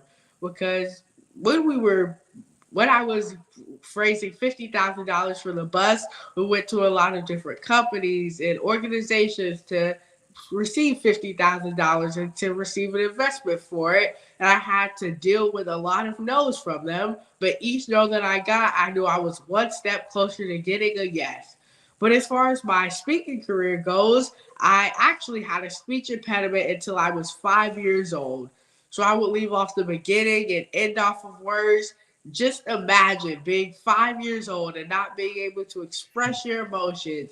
What was on your mind? You can just imagine how difficult that must have been. But after years of speech therapy, I was able to prevail and take grand stages such as the Disney Dreamers Academy and work with companies such as Microsoft, Allstate, Georgia Power, so many different companies. That is simply amazing to take what was once a struggle just to be able to speak. And as your dad, I was terrified. I was like, oh my God, my son isn't going to talk. But to see how you flourished and prevailed, as you said, and taking the grand stages, you are officially the youngest speaker to ever speak for Disney Dreamers Academy. That's an amazing accomplishment. And I'm not going to breeze over the fact that you said you raised $50,000. Let's talk about that a little bit. Here you are at 12 years old at the time. 11 years old. You were just about to turn 12. So as an 11-year-old kid, you did a $50,000 capital raise. Tell me a little bit about that. Yes, I went to so many different companies, and I had to raise $50,000 in 2 months. You can only imagine how challenging that must have been. But I was able to go to so many different companies. And like I said, with the nose was something I had to get used to because we went to a big company and it was pretty much confirmed. We thought that it was going to be awesome, an amazing deal. We proposed something that was going to be awesome for them. And we were prepping for a yes, and we were prepared, but they ultimately said no. But we had to prevail and to go find more companies to work with and for them to sponsor the bus. So it was a nightmare to get there, but the journey was awesome looking back. Absolutely. And that was a character building process, which is helping you develop as a young entrepreneur and CEO of your company. So, okay, let's talk about speaking, because again, we said that was a big challenge. One thing that was important for your mom and I was that for you and your sister Kennedy, we put you guys in Toastmasters at 7 years old. So what we did was we developed soft skills in you guys early. So share with us, how do you feel that speaking has impacted you, and what benefits do you see in speaking as far as sharing your message? I would say it allows you to tell better stories. You get to just learn how to be a better speaker overall. And it's just super important for your everyday life. And you get to meet so many different people doing it. Like, for example, when I went to the Disney Dreamers Academy, I was able to meet so many stars like Mark St. Martin, Halle Bailey, just so many different people from being a speaker. So how does it feel? Because as adults, Caden, it is documented. The data says that the biggest fear that people have is public speaking. So you began public speaking at 7 years old. You're now 13 years old. You've taken some of the biggest stages on the planet. So talk to us about, what does it feel like to know that you are grabbing the attention of so many people, both kids and adults, when it comes to talking about financial literacy? How does it feel to you as a speaker to know that you're making impact with your audiences? It feels super exciting knowing that I'm younger than most of the people in the room and I'm able to inspire them and they're able to learn from me, and that all their eyes are on me and I'm just showing them what I can do pretty much. Awesome. Speaking of that, you talked about being the youngest person in the room. Pretty much anywhere you go, you're always the youngest person in the room, and we're in some important rooms. So, Caden, explain, how does that feel being a young person, but to see how other C-suite execs and CEOs treat you just like one of them, because you are one of them. How does that feel as a 13-year-old? It feels awesome because just seeing that people that are sometimes a lot older than me and they have these huge organizations treat me just as another corporate owner and as someone outside that. But it just feels super exciting seeing that they treat me the same pretty much, and I don't get treated any differently just because I'm a kid. Absolutely. So, Katie, share with us, what are some of the keys to success for you? I would say some of the keys to success are being able to know the difference between your assets and your liabilities and knowing your expenses. Because once you figure all those things out, you're good. You just need to, even if you have to write down some of your assets and write down some of your liabilities, things that take money out of your pocket, and your expenses. So, for example, with my bus, that can be a huge expense at times with fuel, the generator, making sure everything is powered. But I have to make sure that I can invest with it so that it can become an asset itself. Sounds good. So let's talk about your bus a little bit more. What does the bus do? How do you operate it? And how can someone get the bus if they were interested, or to actually have you come in as a speaker? Well, on the bus, it has a mock bank where kids are able to learn how to deposit and withdraw their money. It also how to write checks. It has a mock grocery store where kids are able to learn the difference between their needs and their wants. My mock produce section, the checkout area where kids are able to learn how to make transactions. I have my mock stock exchange where they're able to learn how to invest in stocks. My tablet stations, just so much fun stuff that they're able to learn from. And and you can book me on my website, cadenteachers.com, where you can book me or book the bus. Wonderful. So on the bus, they also get to do some cool activities, and they're quizzed at the end of the time on the bus, correct? Yes. So tell us what it looks like when you go to a school. They may have the whole school body in the gymnasium and the auditorium. How does that look when you first arrive to the school? What is it that you do? Well, when we first get there, I do a workshop for about 20 minutes where I speak to the kids and I tell them along my journey, tell them about my journey, how I've gotten there, how they can do it as well. And then after that, they come onto my bus. We bring about 10 to 12 of them on the buses. It is still a bus. We have them first sit down at the tablet stations and they're able to choose a career, choose between a business owner, registered nurse, enlisted military, so many different jobs, and some that they probably never heard of, because we like telling them about different jobs instead of the same jobs that they hear all the time. So, for example, biochemist, movie producer, pilot, so many different careers that they can choose from, how to write a check inside of the books, the difference between producer and consumers, just so many different things inside. So, Kaden, why is financial literacy important? You took part in a meeting here in Georgia at the governor's office, because now in Georgia, a bill has been passed because you had some participation in that process, that all kids have to go through some type of financial literacy course in order to graduate from high school. So share with us a little bit, why do you think, or why do you feel that financial literacy is important? I feel that financial literacy is so important because it pretty much takes money to do everything. And once we're able to teach kids about financial literacy, and once the money problem is out of the way, everything else falls under that. Because I find that most kids graduate high school without even knowing the basics about financial literacy. And I know that truly needs to change. Good thought process. So listen, when you take your bus to schools, the kids are always super excited. And we always notice, as you said, they say, look, if Kate, and that's one of your mottos, if Kaden can, you can too. So kids actually see other kids, or a kid that looks just like them, and you actually take away the excuses of not being able to do something in life. So talk to us a little bit about the bus, as far as something really big you have coming up with a really big TV show.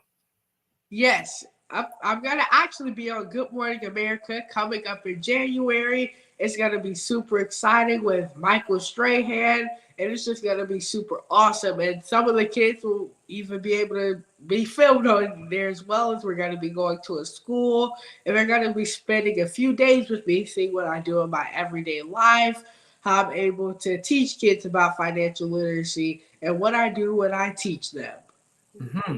Since we're talking about TV, let's talk about another project that the bus was involved in. Your bus was actually on a TV show. Tell us a little bit about that.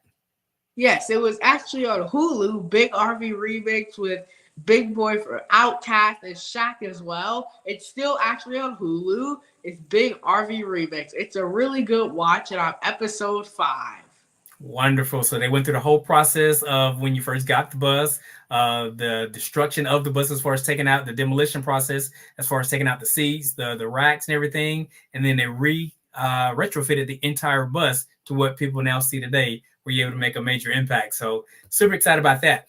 Another thing too, Kaden, that really excites me is that when you teach kids about financial literacy in school, they are super excited.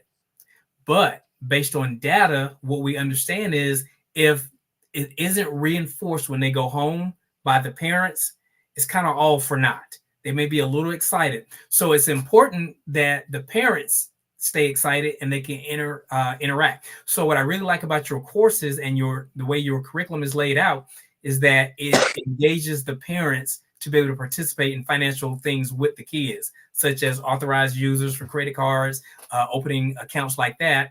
And then your mom and I have a consulting firm that we're actually able to help the parents of the kids. So that creates the synergy to where the whole family unit can understand and grow from financial literacy. So as your dad is always telling you, I'm always telling you that what you do is super important, because you make impact. Because as I always tell you guys, anyone can make money, but are you making impact? But it's almost impossible to make impact and not make money. So we strive for making the impact in people's lives, and it always blesses you abundantly. So Kaden, talk about your financial program. One of the things you always talked about was, Dad, we need to learn about money in school. So you just recently, you're almost about 80% through the process of completing your own curriculum for school systems across the country. Share a little bit about that with us. Yes, we're working with one of the top curriculum creators in the country to bring to schools one of the best financial curriculums that they've ever seen. And it's going to be super awesome. And it will be in schools very, very soon. Wonderful. So Kaden, can you share an instance where you had to negotiate a financial deal or a partnership? Yes, I would say that it came with the financial bus, just going to different business meetings and meeting different business executives and having to negotiate and telling what I bring to the table and then how it'll be a benefit for them. And when we were creating the bus and we when we were raising the money, I had a few different levels for sponsorships: $10,000, $5,000, and $1,000. So they all offered different things. Like the 10,000 one had where their logo will be on the bus. All of their logos will be inside of different things in the books, and just so many different things. Wonderful. So listen, Kaden, one of your mentors, you have a ton of mentors. We're going to talk about that, the importance of mentorship. But one of your mentors in particular, Dr. George C. Fraser, is your personal mentor, and he wrote a book called Click. And Dr. Fraser is always overemphasizing to us the importance of relationships. So share with us how important relationships are. And if you want to share a story about when we went to New Orleans and how you connected with the Disney Corporation and how you connected with Cummins Engines and how that both of those two meetings turned out for you. Yes, we went to a conference about last year, and we were able to go to New Orleans, and we were able to meet with Cummins Engines, the Disney Dreamers Academy, and we were able to just have a partnership from one meeting pretty much. And we saw them, and I ended up going to the Disney Dreamers Academy. Cummins put an engine in my bus, and I recently received a $50,000 grant from them as well. So Wonderful. just one meeting, I was able to do a ton. Absolutely. And it's all about relationship building. And that's one thing that helps grow your business is to, first of all, make a friend. So many times, Kaden, people want to just get straight to the business. But many times we want to just make relationships because better relationships make for better business relationships. And that's exactly what you did with Disney. The whole crew just fell in love with you. All of a sudden we started getting calls. And then it's like, hey, look, we want to bring you in as one of our speakers for the Disney Dreamers Academy. Same thing with Cummins. That was just a relationship that built out because you were already putting together social proof and putting together a successful business model already. Cummins Engine said, hey, we want to be a part of that. So as you said, they blessed you with a brand new engine to put in the bus. So that was amazing. And you also met someone else special at that event. Pretty tall guy. Who was that? Yes, I met Magic Johnson, one of the greatest basketball players ever. How was that experience? It was super amazing. I didn't know that he was actually that tall. He was super tall, and he was super nice as well. Wonderful. So, okay, let's stick on mentorship for a second. You have a plethora of business mentors. You have Dr. Dennis Kimbrough. You have Michael V. Roberts. It's just a ton of people that that mentor you. Share with me some of the people that inspire you, Kaden, as a young man, as a young entrepreneur. Who are the people that inspire you? Yes, there are so many people that inspire me, such as some of my mentors, but one person in particular whose story I really love is The Rock's, because he had a passion for football. He actually played football when he was younger, and he really loved it. He ended up going to Canada to play for their football team, and he ended up getting cut in about a year in. But he ended up going home with only $7 to his name. Yes, he was in a huge football league, but only had $7 left. And after that, he found that he had a gift in entertaining and sports entertainment, which is why he decided to go to wrestling, which was his family business. Pretty much everyone in his family his family legacy pretty much wrestled, and he was able to go from there and create a name for himself. And a lot of the fans actually didn't like him when he first joined, so he had to build a bigger name for himself, create a character that the fans would like. And he hosted the late night show once, and that's when he found that he had a passion for hosting and entertaining, and that's what led him to his acting journey. So he was able to grow and scale from there and go into acting. and he eventually created his own football league. So he was able to use his gift to pour back into his passion. Wonderful. So, Katie, since we're talking about wrestling, and I'm your dad, so I know the answer, but share with everyone, because one of the biggest questions you get, you're a 13-year-old high school graduate, you run a 6-figure company, you're a public speaker. Does Caden still get to be a kid? Yes, I do. Like I've mentioned, I'm a huge wrestling fan, and I'm also a green belt in karate. So I get to do a lot of different things to be a kid. And a lot of the time, I spend most of my time just being a kid, more so than even being in my business. But there are times where I do have to get off the phone with my friends so that I can earn money, so that I can do interviews and teach kids about financial literacy. Mm-hmm. And I'm the recipient of your karate and your wrestling endeavors. I'm always the person that you beat up every night, right? Yes. So we have a lot of fun. Let's talk about that too. Since we're talking about wrestling, let's shift a little bit about that. As an entrepreneur, you have to understand the difference between needs and wants, as you talked about earlier. So wrestling is your biggest passion as far as fun, cool things. Talk to us about WrestleMania last year and what your upcoming goals are as it relates to that. Because one thing you want to do is you work smart, but you also want to play smart and play hard too. So tell us a little bit about WrestleMania, your past and the future. Yes. Well, one thing that I found along my journey is that incentives help you reach your goals a lot quicker, because I set a goal and incentive to go to WrestleMania, and I went earlier this year. It's pretty much the Super Bowl of wrestling. So I flew me and my dad out to WrestleMania. I paid for the airfare, the lodging, and the tickets for the event. So we went all the way to Los Angeles to watch wrestling. And this time, we're going even further. We're going across the world to go watch wrestling. We're going to Saudi Arabia next year. Cool. Maybe So it as well.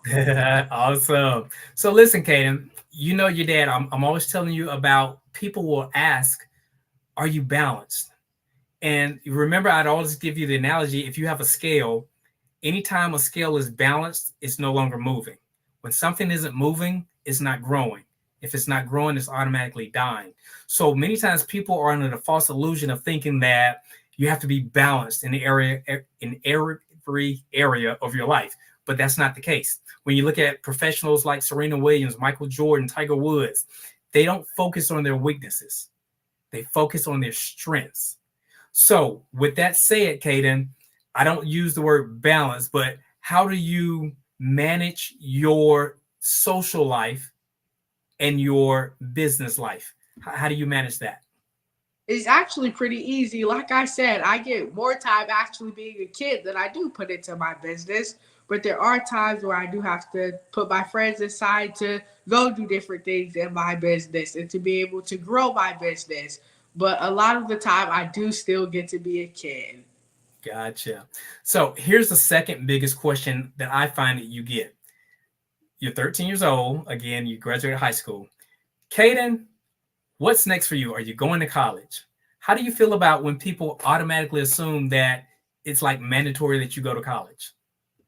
Well, I do feel that not college isn't for everyone, and that sometimes college may not be for a specific person, but you can't just force it on everyone, and that college may be for everyone. It may just be for that person, or it may not be for that person. But you just have to figure out if college is for you or if it's not. And like I said, you can't just force it on everyone. Mm-hmm. And one of the key things too that Ray Kroc, the founder of McDonald's, he would always say that going to college does not ensure success, neither does its absence ensure failure. So as you said, and as I always say, college is for people who college is for. So of course, if I needed a surgery, I hope that my doctor went to college. But to go to college necessarily just to be a basket weaver or just something that's not going to really manifest something huge, you have to use your own discretion as far as if college is going to be best for you. Another question I hear people ask you too, Caden, is, so maybe you're going to be president. What do you think about when people say that?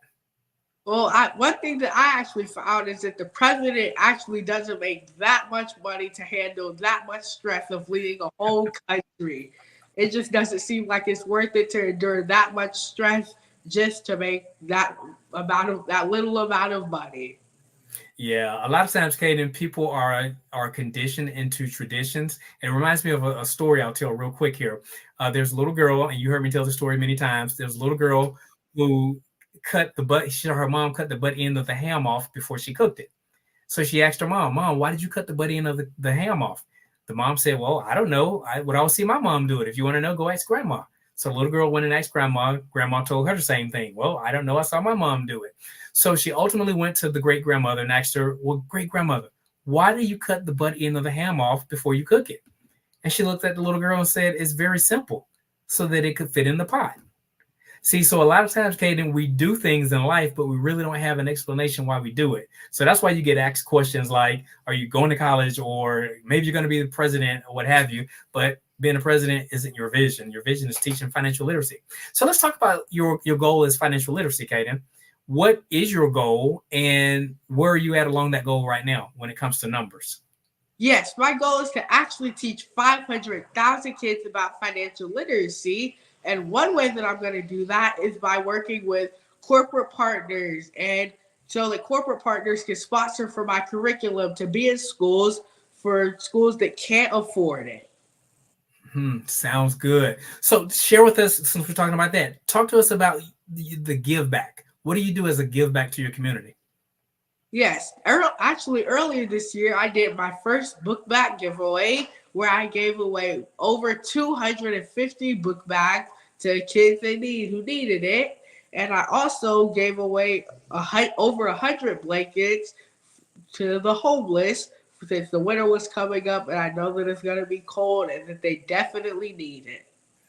Awesome. So, Kaden, can you share a proud moment or achievement in your personal life that you would say was attributed to your entrepreneurial mindset? I would say that was definitely an easy question. Graduating high school, because that led me to doing so many other things and so many other aspects of my business as well. Awesome. So with your school, you were self-paced, and I would always notice that you would do most of your schoolwork like at 11:30 at night to maybe 1 or 2 o'clock in the morning. Tell us about that. How did you feel was the best time for you to go to school? Or tell us how you manage your day. Oh yes, I actually a lot of times I like to stay up later at night so I could get more work done. And sometimes I would do 2, maybe even 3 sections of schoolwork so that I have like 3 days left to be free. So sometimes I take a day off and then do 2 more things that night. Then take a day, then do 3 more things the next day. So I was able to do it self-paced and be ahead by like 2 weeks at a time. Awesome. Well, we're closing out here. So what advice, Kaden, as we're closing out, what advice would you give to other kids who are interested in owning their own business? I would say that everyone has a gift. You just have to figure out what that gift is and implement it into your life, because God gives everyone a gift. You just have to figure out what it is and don't let your gift go to waste. Awesome. So again, if people want to reach out to you, they can reach you at cadenteaches.com for booking or the consulting or joining your private Facebook group. So Caden, let's close out with final words. What would be the final word that you want to share for both kids, your own age, and also their parents? I would say that, like I said, to find what your gift is and don't let it go to waste, because many times people say follow your passion. That's not saying that your gift can't be your passion. You just have to figure out what it is and don't let it go to waste. Well, Caden, you know I am super, super proud of you, my son. I love you dearly. And we're going to turn it back over to Miss Ward. Thank you for having us. Oh my gosh. Thank you guys so much, Dr. Harris and Caden. You are awe-inspiring inspiration. And Dr. Harris, thank you so much for kudos to the parents for doing the early intervention and providing the foundations and the curiosity. He was just seek that curiosity and follow that passion.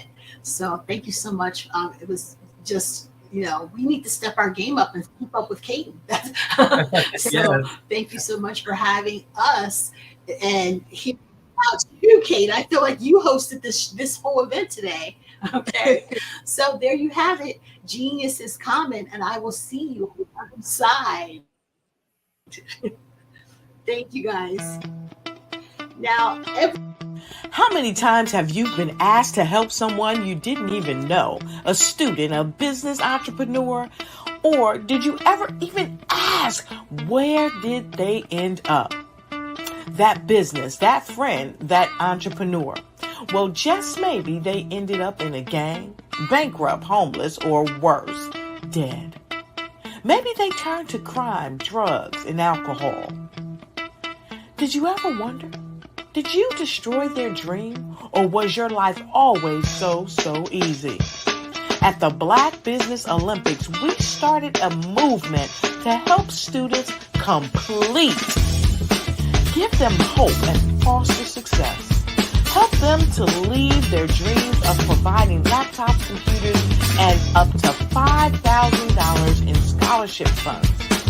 Today, we ask you to help a student, a business owner, or an entrepreneur to realize their dream by sponsoring them, supporting them, and buying from them. Consider this.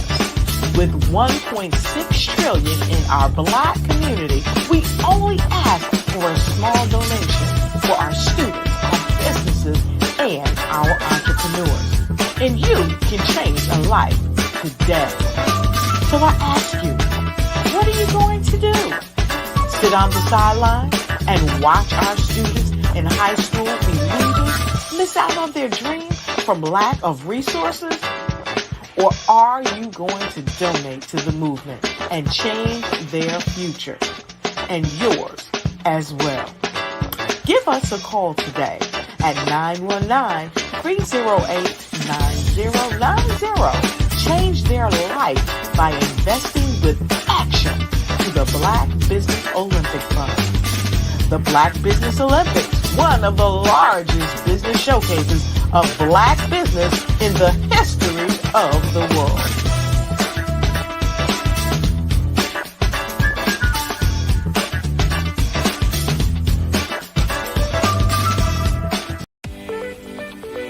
You are in the right place at the right time. The Black Business Network opens again for its Black Business Olympics, a 24/7 broadcast on business, strategies, global branding, social media marketing, finance, advertisement, and much more. Featuring the top, most powerful entrepreneurs and speakers and thought leaders from all around the world as they gather together for this phenomenal event. Join the Black Business Network streaming live into the metaverse, STEM City, USA, Black Multiverse, Pod TV, Roku, Hulu, iHeartRadio, Apple TV, YouTube, TikTok, Instagram, Google Podcasts, Facebook, LinkedIn, IBM TV, Spotify, and Twitch. Tune in today and be a part of this amazing movement. The Black Business Olympics welcomes you.